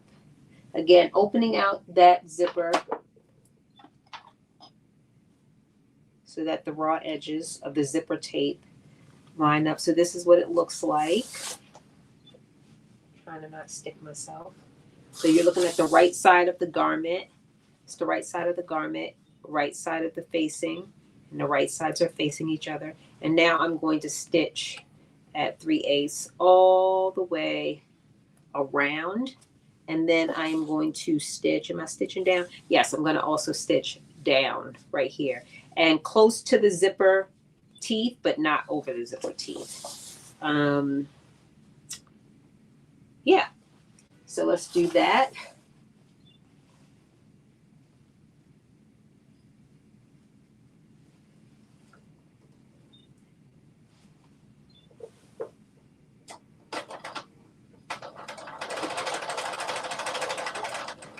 You just want to make sure that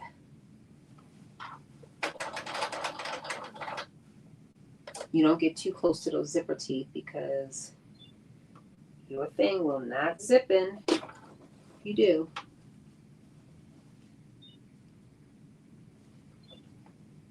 Okay.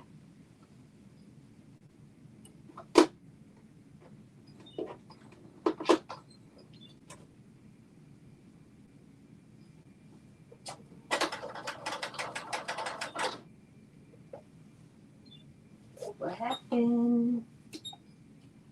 Doesn't like it.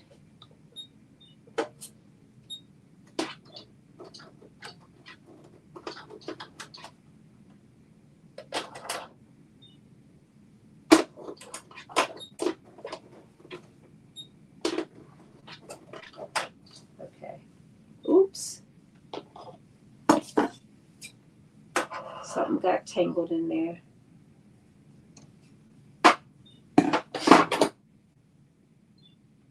Okay. Something got tangled. Okay, but that doesn't look bad.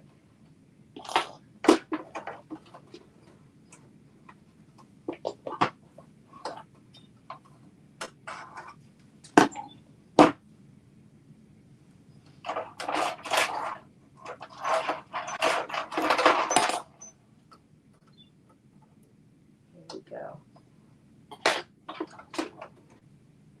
let's try this again. Hopefully this doesn't get a little tangled. I'll move it up. Let me cut. I already got a little tangled in there. I think even though I didn't go over my zipper teeth, I think it just didn't like it. Okay, there we go. Now it's acting like it got some sense.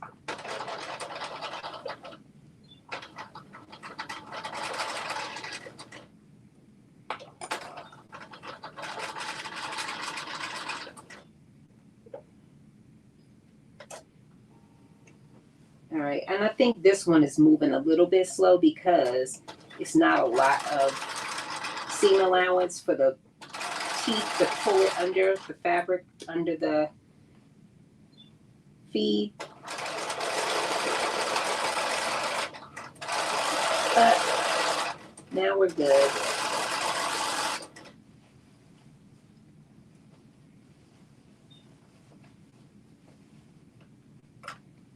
And now I'm just opening up my seam allowance so that all lays flat.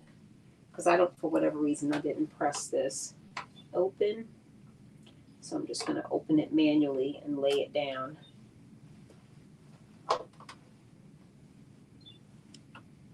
All right, there we go.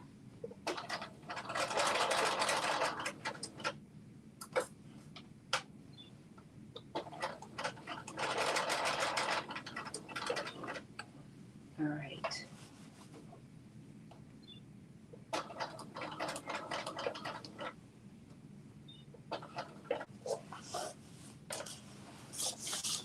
And now I'm just pivoting.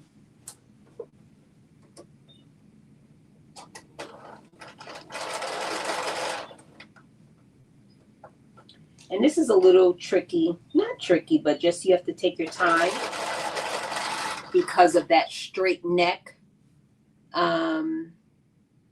Hey, Carm. Hello. Happy Friday. Yeah, so you just have to take your time a little bit on that part because it's like straight. And then the way it connects, so you have to kind of do like a rectangle instead of a circle. So I'm just taking my little time on that part. And because I don't have as much seam allowance, that's the other little part. So I just got to make sure it all kind of lays the way I want it and does what I want it to do. And so far it is.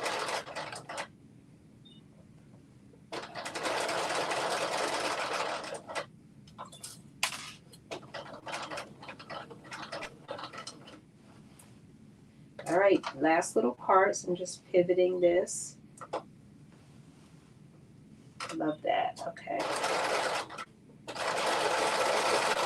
All right, I think I'm going to be happy with this, but we'll see when I turn it over.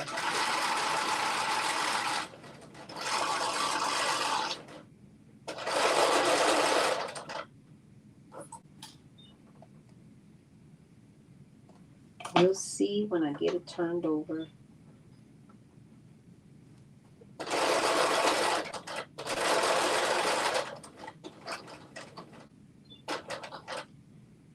Now, last little part.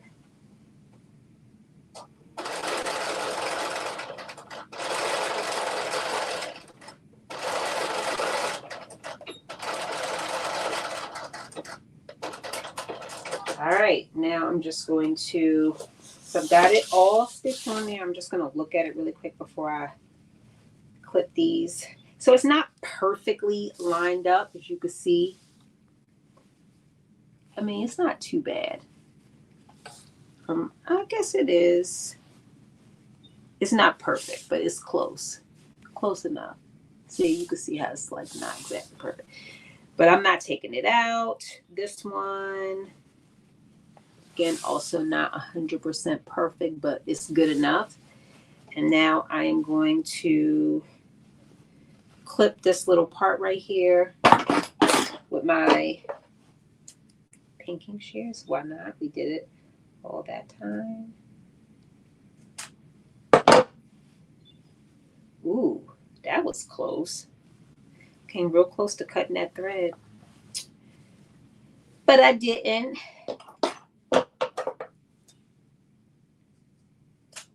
Okay.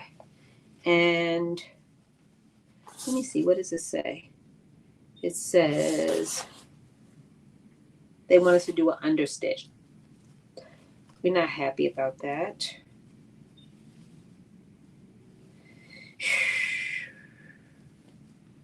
But I know why.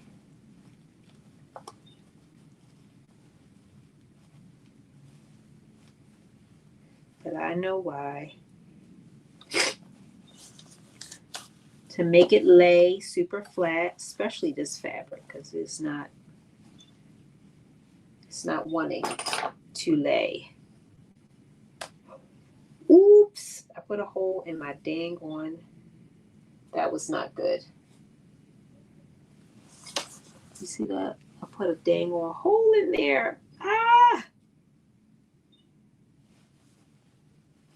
That was not the right thing.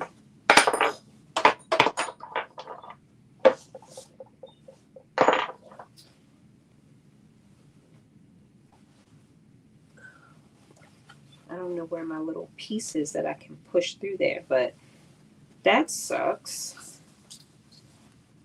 I have to use some of that fray stuff just to make sure that doesn't become a problem. Because I plan to wear this dress a million times. All right, let me press this seam open and then I'm going to press it back. Remember that little trick? It really works. Pressing it open and then pressing it in the opposite direction. Hopefully that will make this lay down more.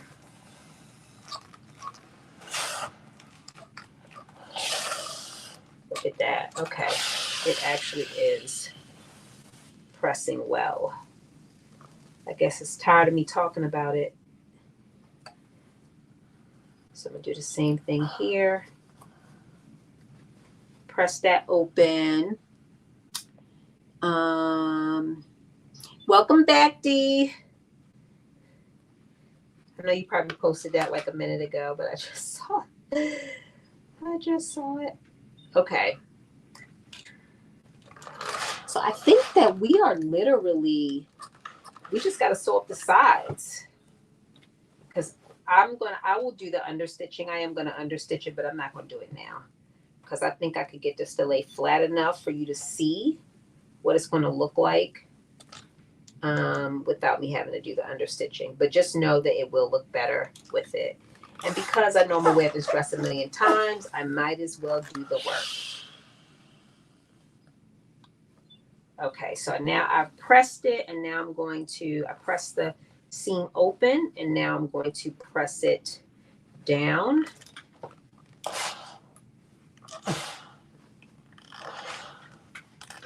With a lot of steam. Yeah, you do have to. You have to do it. You do. Because you want that to lay the way it's supposed to lay. Oh, I gotta put the sleeves on. Forgot. We're doing a combo. That takes 5 seconds to put the sleeves on.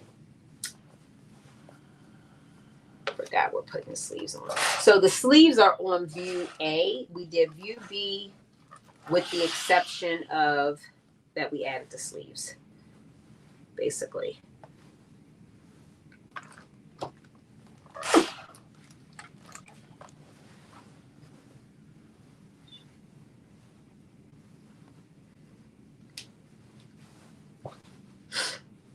So I'm just pressing under this other piece, other side.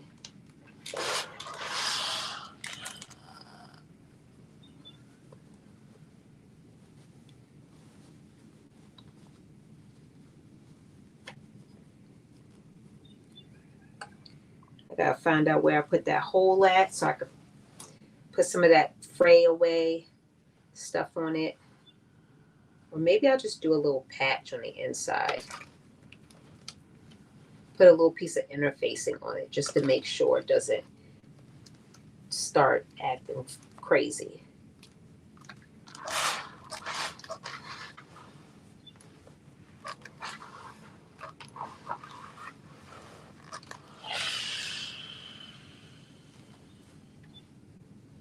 Look at that. That looks so good. Yeah, once I understitch this, it's going to lay so much flatter. But this is good for now. It's good to know it will lay like this. I'm just going to add a little bit more steam right here. But yeah, I do need to understitch it.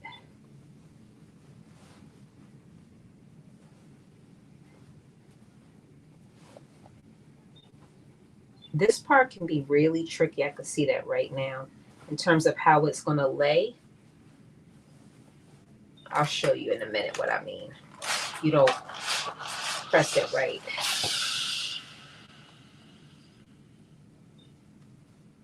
Yeah, there we go. Like it will bunch up in this corner. I don't know if you can see it, but I'm pressing it out right now, but it will bunch up in this corner because it's like straight, and then it's like a sharp, it's not a circle, it's just straight across. So you really do have to press it out, and understitching will help that lay and stay. There we go.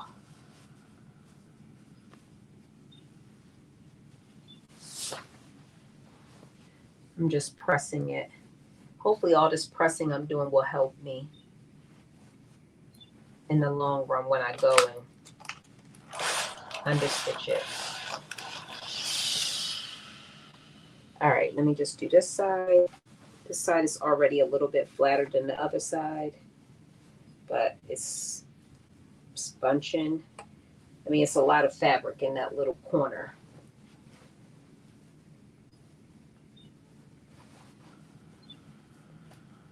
Not a big deal. You could definitely get it to lay flat, but you're going to have to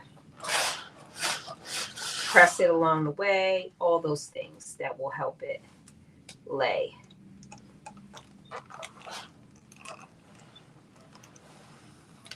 Yeah, this side is better.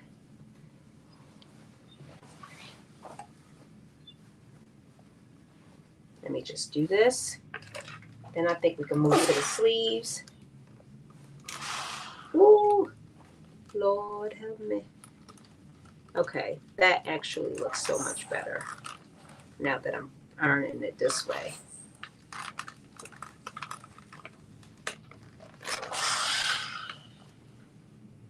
I think.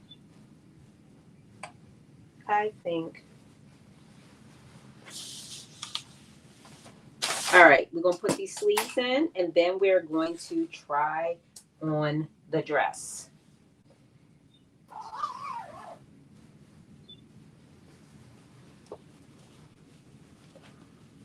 See that straight? I don't know if you can see that, but that straight neck. It's got that little. So we'll see. We're going to put these sleeves on.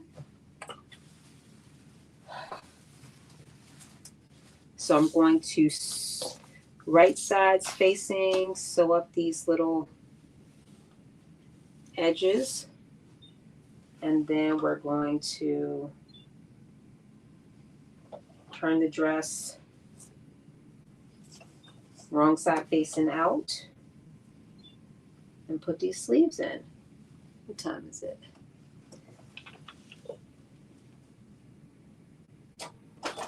Again, I'm doing the same thing, 3/8 seam allowance.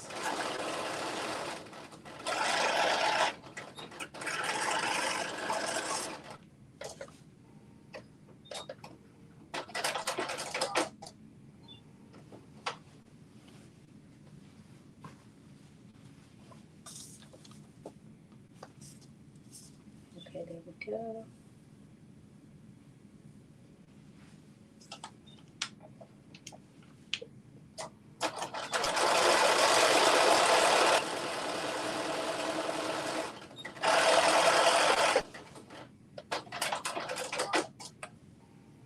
And I'm gonna press these open. I didn't realize how much more effort it would take to only sew with 3/8 because you take it for granted when you just decide like, oh, I'm gonna, sew at 3/8. But when you really only have, I don't know, it just seems like it was a little bit more tricky this time, from putting in the zipper to, I don't know, everything. It just seemed like it took a little, even just to remembering, oh, I'm using 3/8. I'm using 3/8. It just took a little bit more effort. Boom, boom, boom, boom. Yeah, okay, so, oh, we didn't even sew up the sides. Okay, yeah, we got to sew up the sides. So turning it wrong side facing out, we're going to sew up our sides. So this is what it looks like on the inside when you have it fully pressed out. It actually looks really good on the inside. It's laying super flat. So that actually makes me feel a lot better about getting the outside to lay flat. So let me sew up these sides.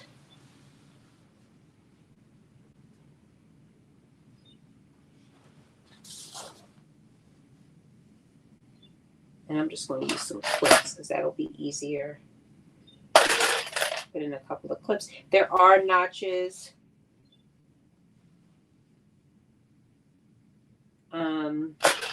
So we're literally sewing from underneath the arm all the way to the bottom of the dress on both sides.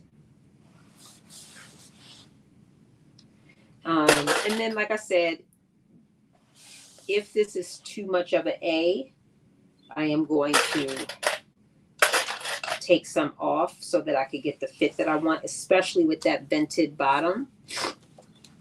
Like I feel like I'm not going to have any trouble like walking or anything if it's like very fitted down through my calf.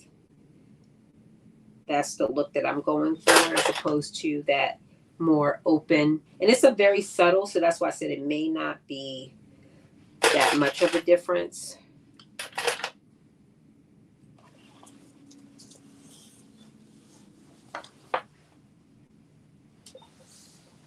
All right, to the other side.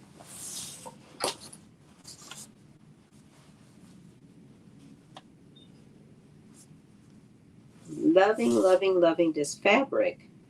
Can't wait to make something else and something else with it.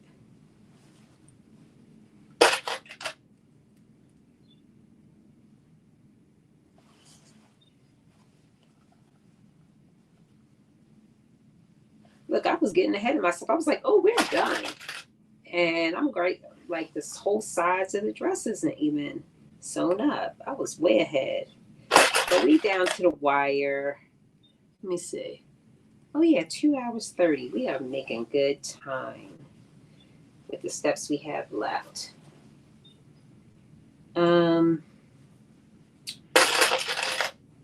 So when I sew up this, I am not sewing all the way to the bottom because it is going to be one of those, what do you call it, where it creates the hem when you sew it. Let me see, is it saying that? Let's see.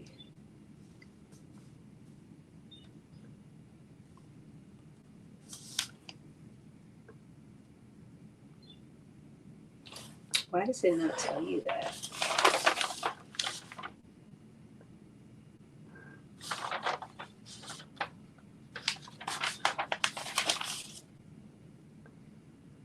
Okay, it does tell you right here. Yes, okay.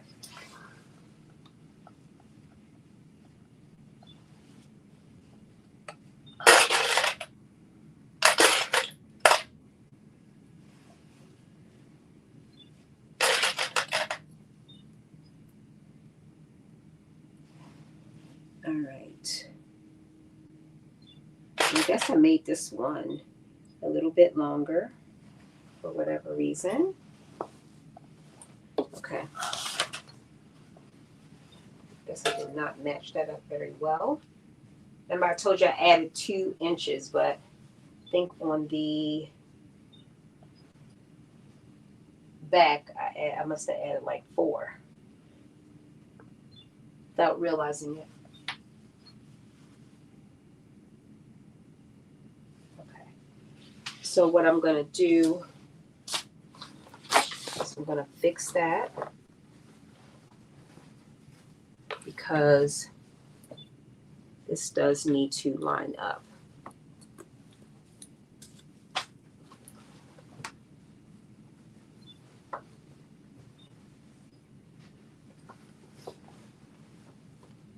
So yeah, I have a little extra, probably like an inch extra.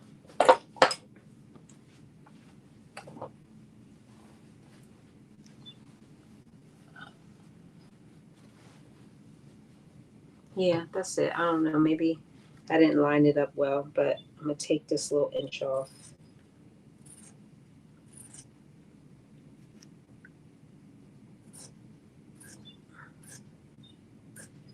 Again, all of this is extra anyway. I added 2 inches.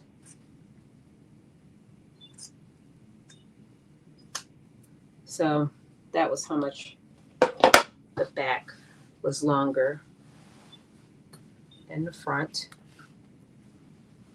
So I'm just fixing it. I'm making it line up because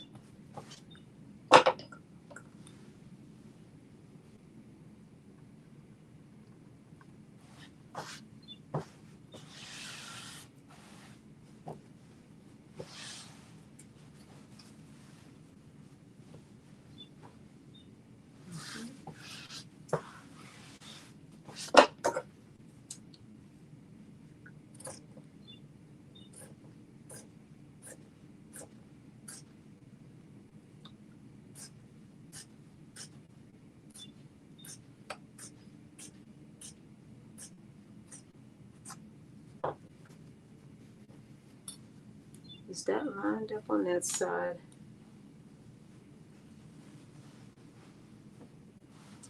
No.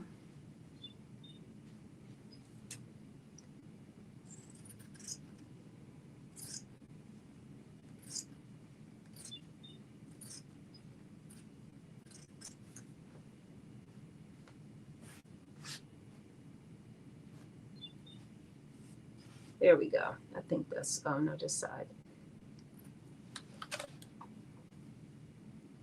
Again, just trying to get this to line up. So I gotta cut off a little bit more.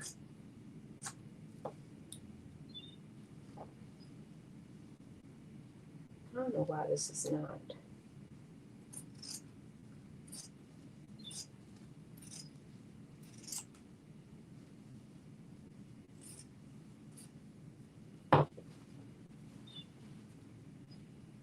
All right, it's good enough. It's close enough. So about an inch, inch and a quarter, I had to take off from the back pieces. So now, excuse me, it is saying for us to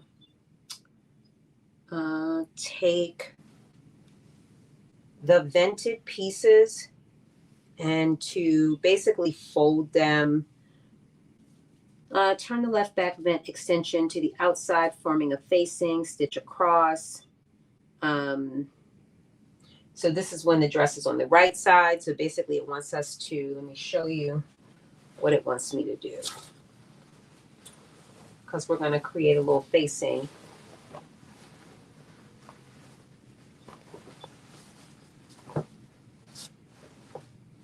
After I sew up the side seams, but I'm going to show you this anyway since I've already turned it over. So this is the vent piece. Basically what it wants me to do is to take it and fold it that whole inch, fold it an inch over, sew it together across the bottom, and then turn it out. So it'll basically turn it out and up to create like a finished edge is what it wants me to do. So we're going to do that after we sew up the sides.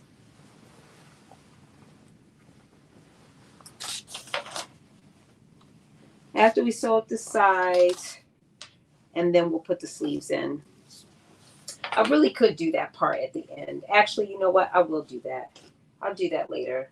But I like that. I like that it does that finished edge. Dee did that on the LaShawn dress, and it does. I like it. It's a very finished, polished look.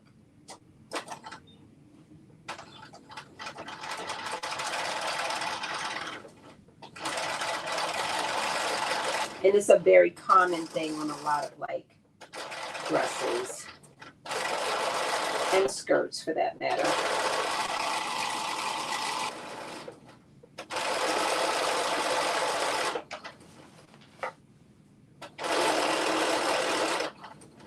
Fingers crossed, fingers crossed, fingers crossed, fingers crossed that we don't have to do any adjustments.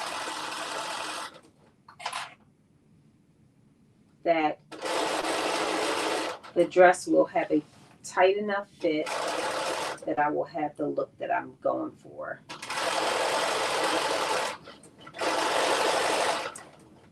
Any adjustments that I have to make, I do think will be fairly simple, knock on wood. I'm anticipating it'll be things like making the darts a little bit bigger, and then taking in the tapering the side seams a little bit to get rid of that subtle A line that it has.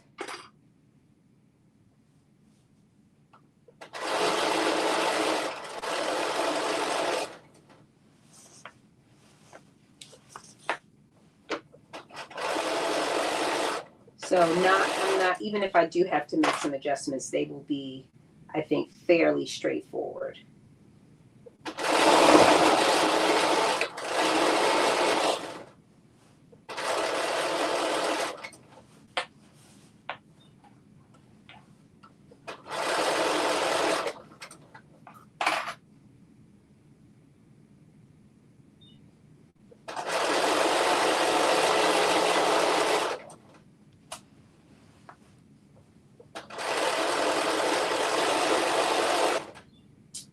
And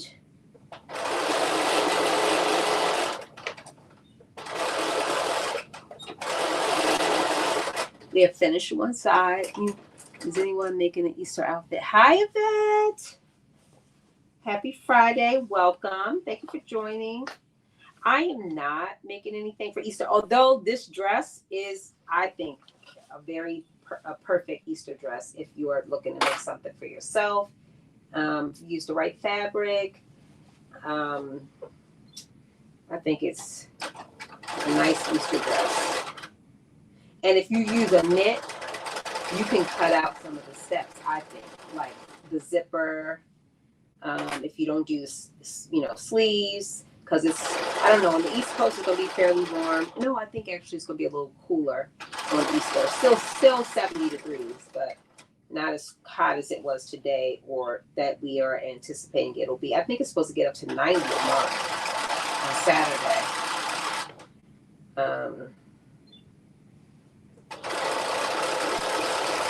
So yeah. What time is it?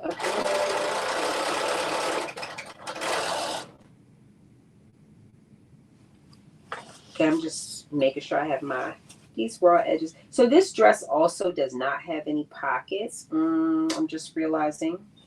So I don't know about that. We're gonna see.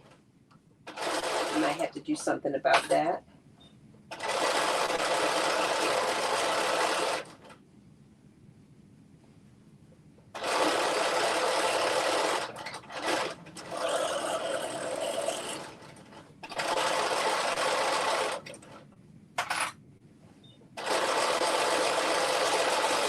There is a belt with this, but in my case, it's going to be purely aesthetic. I mean, I guess it is. That's all it is, even on the pattern. It's not functional.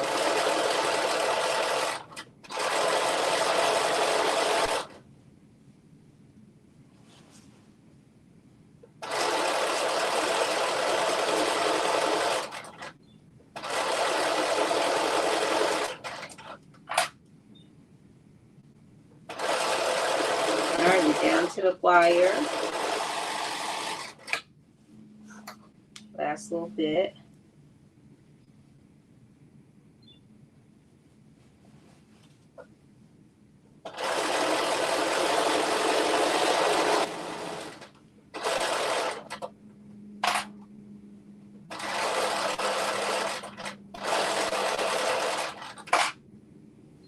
Oh yeah, I am definitely gonna do that, the bottom, the hem at the bottom last, because I also want to make sure that it's not too long. Okay, so now we have the dress with the wrong sides facing out, and we're going to put in our sleeves, turning the sleeves right sides facing out.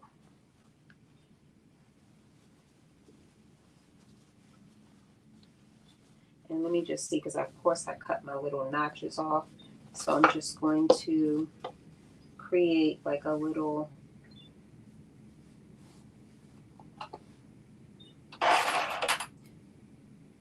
mark for the center.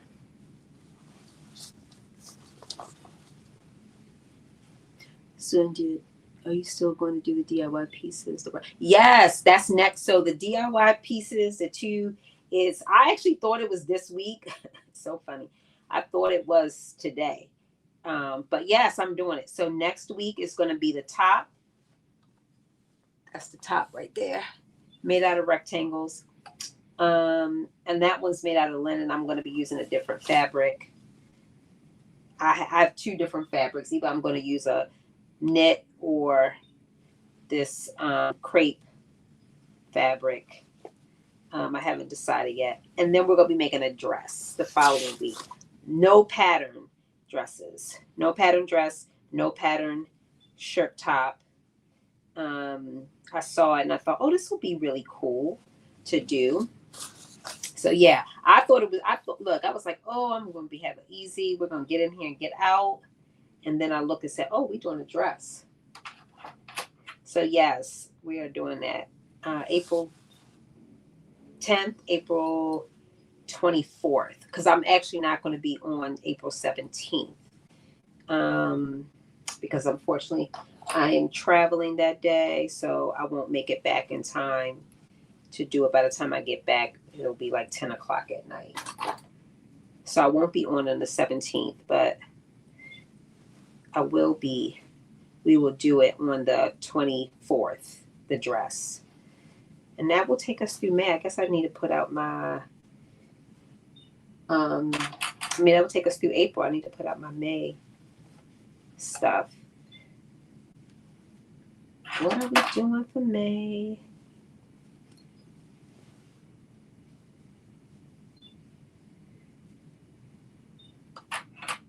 Okay, so this is going to be a little bit. Okay, here we go. So you may need to do a basting stitch at the top. They do tell you to do that. I am not. I'm just going to do some little overlapping at the very edge, a couple of little pieces.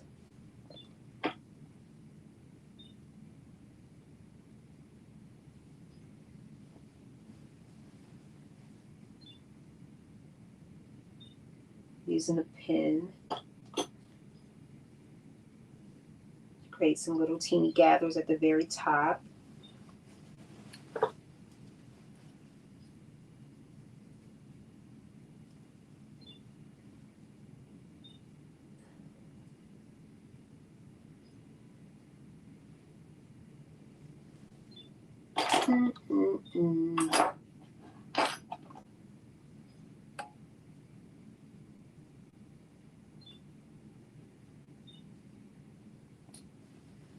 Let me see, do I have it in? Let's just see what it's like that on that side. Oh, that's so nice. Okay. All right. Now we're going to sew this in.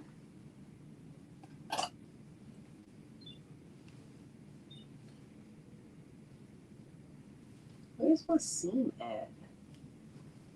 Oh, there is no seam. Okay. All right, here we go. We're going to sew this sleeve in, and we've got one more sleeve to go, and then we'll be trying it on and talking about what we're going to do, what we got to do.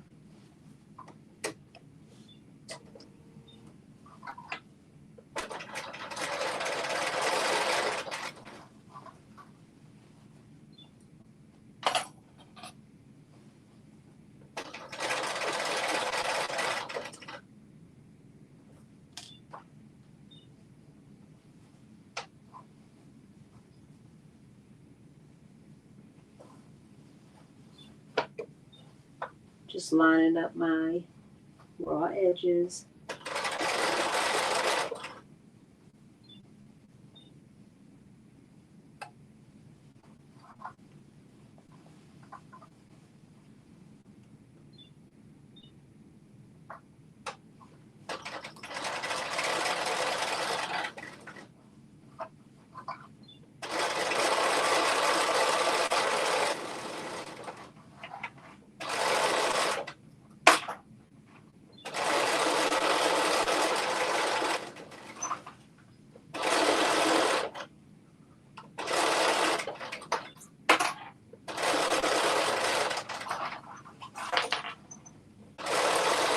All right, it's going smooth.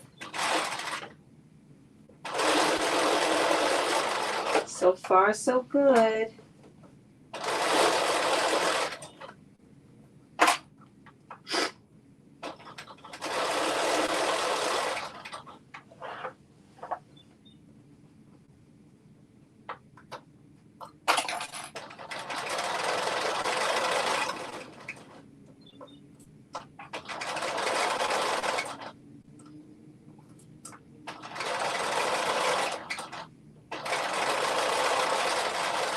All right, I think we are good to go.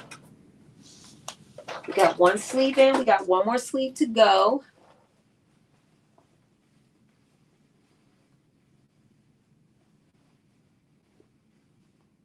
Okay, here's our second one. Turn on the right side.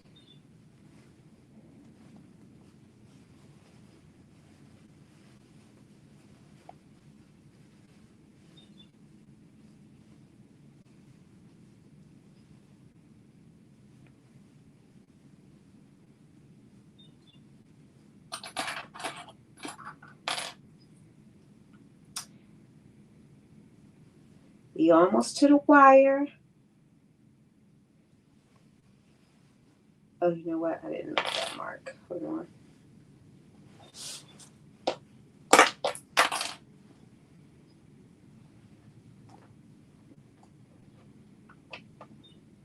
Just marking that little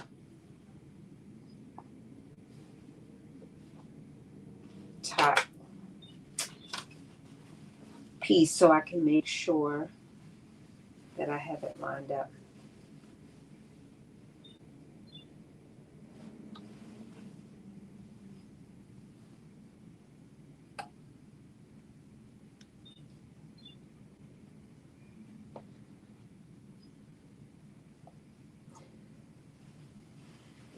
And then line up the seam at the bottom.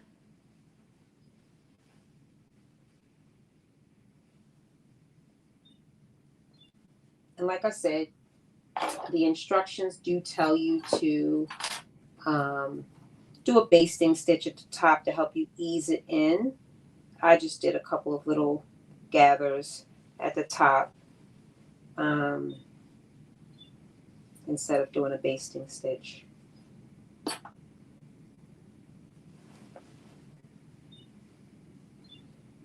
And so I'm also not going to hem this sleeve before we try it on.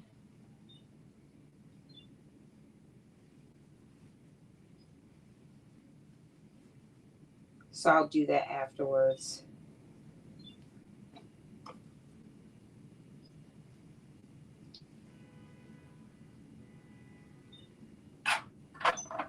So it looks like I have like two little gathers or pleats on either side of the top.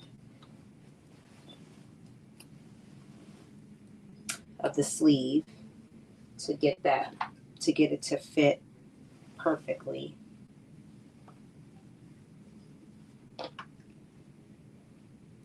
I looked at both pieces and will be making them with you. I'm going to search my stash for fabric. I'm so excited with my first DIY.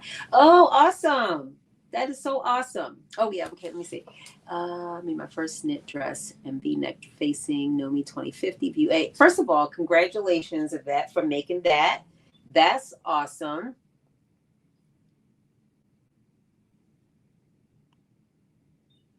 That is awesome. And oh no, that's not what I wanted to do. I wanted to post this one. Yes, that is so awesome. And I taught many workshops on how to make DIY crochet and knitted garments, tops, skirts, sweaters. Okay, beach cover up dress. Okay, so this is going to be, you're going to be right at home with this. This is going to be so good. I'll probably post a link to ahead of time just in case other people want to sew along. They can go get their know what their measurements and what they should cut, because I think the top is so cute. It's like an off the shoulder. I might even put that on next week just so people could be like, oh, we're making that. Yes, that's what we're making. So because it is really super cute. And all the credit goes to the people who made it. So I will probably link to their page where they have like all the instructions and stuff too. I think I put it in my I think I kind of said pattern designed by in their name so people would know, but somebody might not look at that. So I'll post something else with it before we get to that, before next week, for both the dress and the top. But I'm excited. I already got my fabric picked out for the dress. Like, definitely. I know what I'm doing. The Ankara fabric. I know what I'm doing.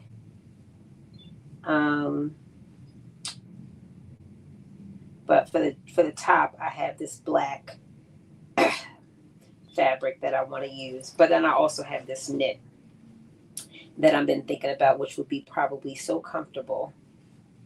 Off the shoulder knit, kind of moment. All right, come on, stop acting crazy. My fabric is acting slippery. It doesn't want to like make this little gather for me, which I'm like, why are you acting that way? It's almost like maybe it's saying it doesn't need it. I could just stretch it out. Yeah, I think that's what it's trying to tell me.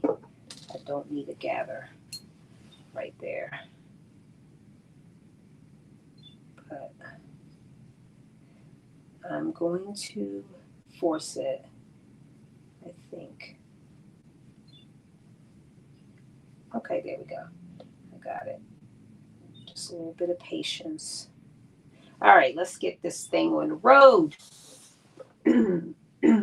Excuse me. Okay. 3/8 of an inch is what we're working with, our seam allowance.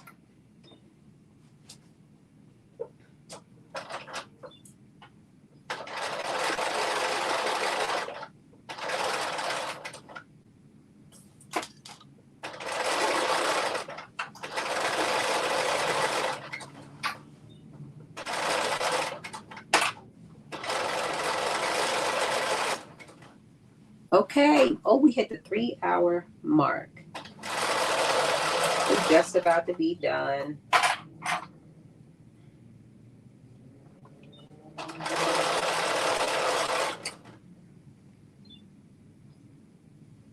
Lots of seam ripping. Oh my goodness.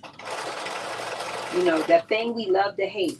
We love the seam ripper because it saves us, but we hate the seam ripper because that's why, you know what? I'm going to tell you this. If you get a sharp seam ripper, it makes all the difference. I've seen a big difference. When I start hating my seam ripper, it's because it takes me so long to seam rip. That's why I bought 2 this time. It was like night and day when I used this new seam ripper. I was seam ripping through stuff. Not that you want to be, because obviously you don't, but you definitely want to, make sure you got a nice, sharp seam ripper when you got a lot of seam ripping, because it definitely can subtract from your frustration.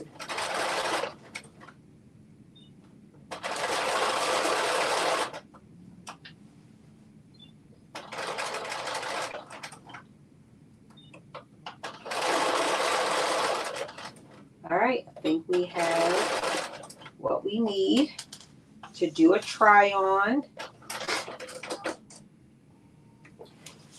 Okay.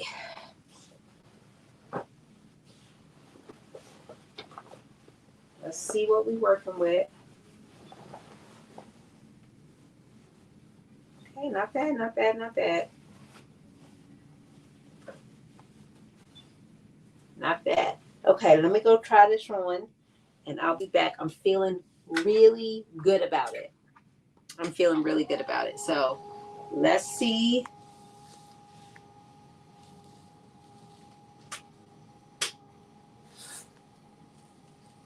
Yes, right. I know. I think I've had this one. I need to actually throw these ones away to make sure I don't. But I'm so afraid, like, oh, what if I bought a 2-pack and I don't even know what I did with the first one. So I didn't open the second one. Okay, I'll be back. I'm going to try it on. I'll be right back.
Okay, it is perfect. I love the neckline, number one. Okay, so this is the dress. It is pretty much perfect. It's fitting me the way I want it. Once I put the hem in the top and the sleeves, it'll be like that little cap sleeve that I want. So it'll be nice and short where I want it to be. You know, that little teeny sleeve that I want. So I feel like I could probably make the darts a little bit smaller, but I mean, I could make them a little bit in, but it's not. I mean, it's probably, only because I'm particular and I wanted to fit super tight. The A line is so subtle, but I think I am going to take it in just like a half an inch on each side, just because I want it to be like this. I know. Just a little bit. Just a little bit at the bottom. Because it is so long. I love the height of it. You can see it comes all the way down just above my ankle, But I love the fit. It's like a tight, but not too tight. It's like fitted, but not, and I really don't have to take it in at the bottom. But I feel like because it's vented at the back, it's going to have that little flow to the back. But long as it's not like doing gather lines in the back, I feel like I can just take like a half of an inch from the thigh area down, and it will just, I want it to fit just like how it's fitting right here. I want it to fit down in the thigh area, just like that too, so that it will have that little bit of fit, but not be too fitted. So that's why I'm not going to do the darts anymore tighter, because I don't want it to be so tight that it's like hugging my body in every place, because I do want to be able to wear it to work. Yes, it's so cute for work, right? So once I put the sleeves up, once these sleeves are hemmed and it's the little cap sleeve, it's going to be like right there. That's going to be that's going to give it the little look on both sides. Like I'll tuck it in like an inch on both sides. It's going to be like that little cap sleeve. And then I'm going to just, like I said, I'm going to take it in. But I just put my heels on too, just because I wanted to see how it looked with the heels. But it's totally, I'm going to go back and forth about whether I'm going to take it in, like not even an inch.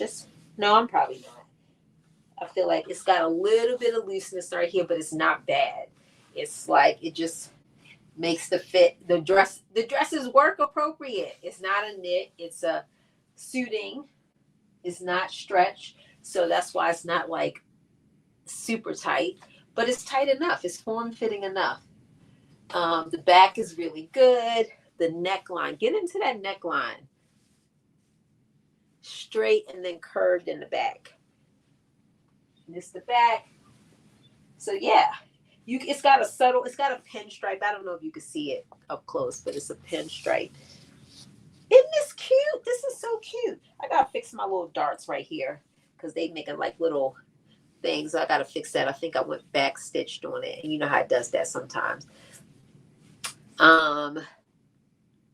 Yeah. So let's talk about what I need to do next. So definitely need to understitch, because although I pressed the out of this facing to make it lay flat, once I put it in the wash machine, and y'all know I'm gonna be wearing this all summer long, so it's gonna get washed and washed and washed. So I need to do that understitching, because it's gonna make it so much easier for all that to lay flat. And I'm loving this little neckline. I didn't think I was gonna like it like that, but I like it like that. I like it like that. So yeah, I really like that. So yes, I'm gonna do this understitching. I am going to take these sleeves up an inch when I do my hem, because again, I just want that little teeny sleeve, that little cap sleeve. I love that. That's like one of my favorite kind of sleeves, because it feels like you could get away without wearing a jacket. It's like that next level to sleeveless. But if you did decide to do sleeveless, you could just basically, they have you doing bias tape around this armhole, which totally would be cute. But I don't want to have to wear a jacket with it. And then I'm gonna go back and forth with myself a couple of times before I do it, but I think from the knee down, I'm going to take like a half an inch off the bottom, off the sides, just taper it down from the knee down. Just because I want it to be just a little bit more form-fitting at the bottom. Just a teeny bit. I mean, it's not bad right now, but I want it to be, especially because it's got a pretty good vent in the back, so it's still going to be like room for me to walk. Like the vent is, just to give you an idea, it's right here. So it's right above, where is that? Yeah, it's right here. So it's low enough. I mean, it's definitely appropriate. And like I said, it's overlaps. So it's not, even though it's got the vent, it's not like open at all. So it's totally hidden. Even when you're like walking and stuff, you could see, it's like you could barely see it. It's there, but it's like, so I'm going to probably take like a half an inch off of each side. And then I'm going to do that facing him at the bottom, all the way around the bottom. And that's it. That is it. I feel like this is so cute. I mean, I'm wearing this not next week, but the week after. Definitely going to wear this. It's so cute, right? Right. You want, yes, I want a little Jessica Rabbit, a softer Jessica Rabbit. I don't know if I can wear a total Jessica Rabbit to work, but I definitely want a little bit more fitted, a little bit more modern, a little bit more edgy. And I think I can strike that balance fairly well. We're taking a little half an inch off that bottom to like just, and like I said, I feel like with that little bit of looseness here, it's not baggy or anything like that. It's just, it's a good amount, but it's not, I don't know if you can really see it, but it's just enough where you have undergarments and stuff underneath, you're not going to have panty lines. You're not, because it's not that form fitting. So it just kind of lays on top of your clothes, on top of your undergarments. So, which is good because you don't want those types of things. And it's hot. So maybe you don't want to have to wear like the pressure cooker underneath or whatever you want to call it. You know, you just want to wear something subtle. So this is loose enough in this area that you could have stuff undergarment and you're not going to have like the prints coming through if you use a really thin fabric like this is very thin. So what else? I think that's really it. I think that's all I'm going to do to it. I feel really good about it. Like I said, once I take this back in a little bit, I mean the lower part, I feel like it'll just give me what I want from the back, give me what I want from the lower half. It's not bad as is, honestly. When I put my heels on, then I got my little, this, you know, when I put my heels on, because all my heels are about 4 inches. So put my little heels on, then I'm walking like this, and yes, everything. So I don't know. I'm going to practice with my little heels on, see if I really need to take it in down the bottom. But it's so cute. I really like it. And let's just appreciate this little neckline that we did not know what it was. But it's so cute, right? That neckline is everything. I'm going to have to do this on some other stuff. So I might actually make a 2-piece with this pattern. I might make a top and a skirt, a jacket. What about like a little crop jacket with a little t-shirt and a skirt? That would be so cute, right? With the same fabric. I'll be wearing this every day. The neckline is so good, cute, right? Okay. Yes, I really like the neckline was a surprise. Did y'all know we was getting that neckline off of this? No, I didn't.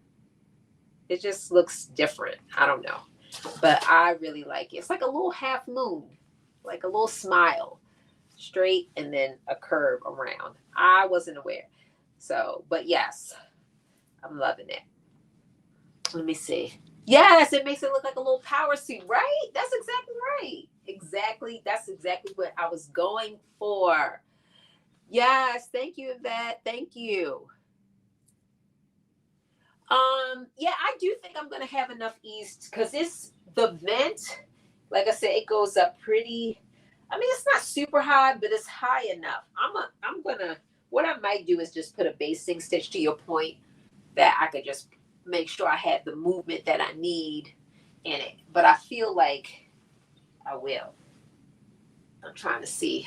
I mean, you're making a good point. I'm going to do all the things before. I mean, that's a really good point. I didn't think about that. I'd have been so upset if I did it and I can't reverse it. So yeah, I'm going to definitely make sure that I can sit before I take it out. But it's not totally necessary, honestly. I feel like I got what I need out of it. You know, it's very slimming, I think. I don't know if the camera does any justice, but it looks very slimming on me, I think. Even with this like not being so tight right in this part, it still feels. Oh, we got the belt. I forgot. Well, the belt is not finished, but that's the other part. The belt isn't finished, but when I do finish it, I will have.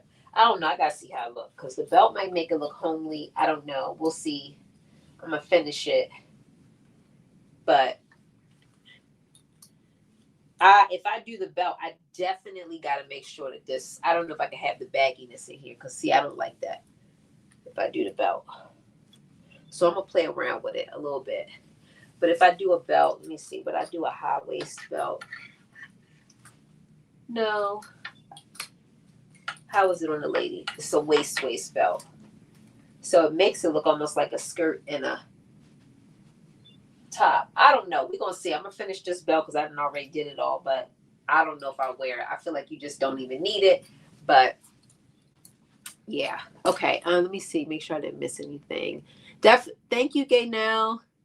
Thank you. Thank you. Thank you. Thank you, Diane. Thank you, Dee. Thank you, Monica. Thank you, D. Ashley. Thank you, Marilyn. Yes, I'm loving it. Thank y'all. Thank y'all for hanging in there with me. Yeah, I'm really liking it. But I think I'm going to hack this too. I think I'm going to hack it and make a 2-piece, make a long skirt, and make this a top or a jacket, a crop or something. Yeah, I think I might make it a jacket. Do the back on a fold, do the front. But it's something about this neckline. I'm loving it. Yeah, I think I'm going to make a 2-piece out of this with this fabric. Yeah, you're right. It's not the same with the belt. I don't think I need it. I'm going to finish it because I've already basically done it. But I'm probably not going to wear the belt. Yeah, I'm probably not. I'm just not. I just don't see myself doing it because it's just going to be a takeaway and not an ad. So I just don't see. I was doing it more because I was like, I had envisioned something and this is not giving what I had envisioned. So you're right that I'm probably not going to do the belt. Anyway, okay, so we are done. Next week, we are doing this DIY no pattern top. It's an off the shoulder top. You can do it with or without the belt. I did a wide belt. There's also a skinny little belt that you could do, but I don't like turning belts, so I didn't do it. And it's got like a little slits on the side. It's so cute. No pattern. You just need it's squares, rectangles, not squares. It's rectangles. Yeah. This is so cute. I'm going to put it on. When I put it on, you are going to see how cute it is. This mannequin. I just happened to have this pleated skirt I had made at some point. I just threw it on over top of it just to have it on the mannequin. But it's so cute. You can make it in a knit. You can make it in a linen. You can make it in whatever really you want to make it in. And so I think I'm going to make it in a knit. I think. But we'll see. So we're doing that next Friday. So I will see y'all then. And I'm going to post a link to the person that I found this at so you can get and I'll post like a screenshot of the measurements or something so that if you want to sew along and do it, you can get yourself together by cutting out your rectangles. I think it's like 3 rectangles or 3 front, back, and the belt. And you'll be ready to sew along. It's going to be a quick sew. Well, let's wait till we get there and then we'll see. Because I'll be saying quick and then we'd be 3 hours later. You know how I go. But anyway, happy Friday, happy spring. I hope it's warm where you all are so you can enjoy the weekend or relax or whatever it is that you want to do. I hope you get to do it. And I will see y'all next Friday, 7 p.m. Eastern time. So we can make our off the shoulder, no pattern dress, top, shirt, not dress. All right. Good night, everyone. Bye.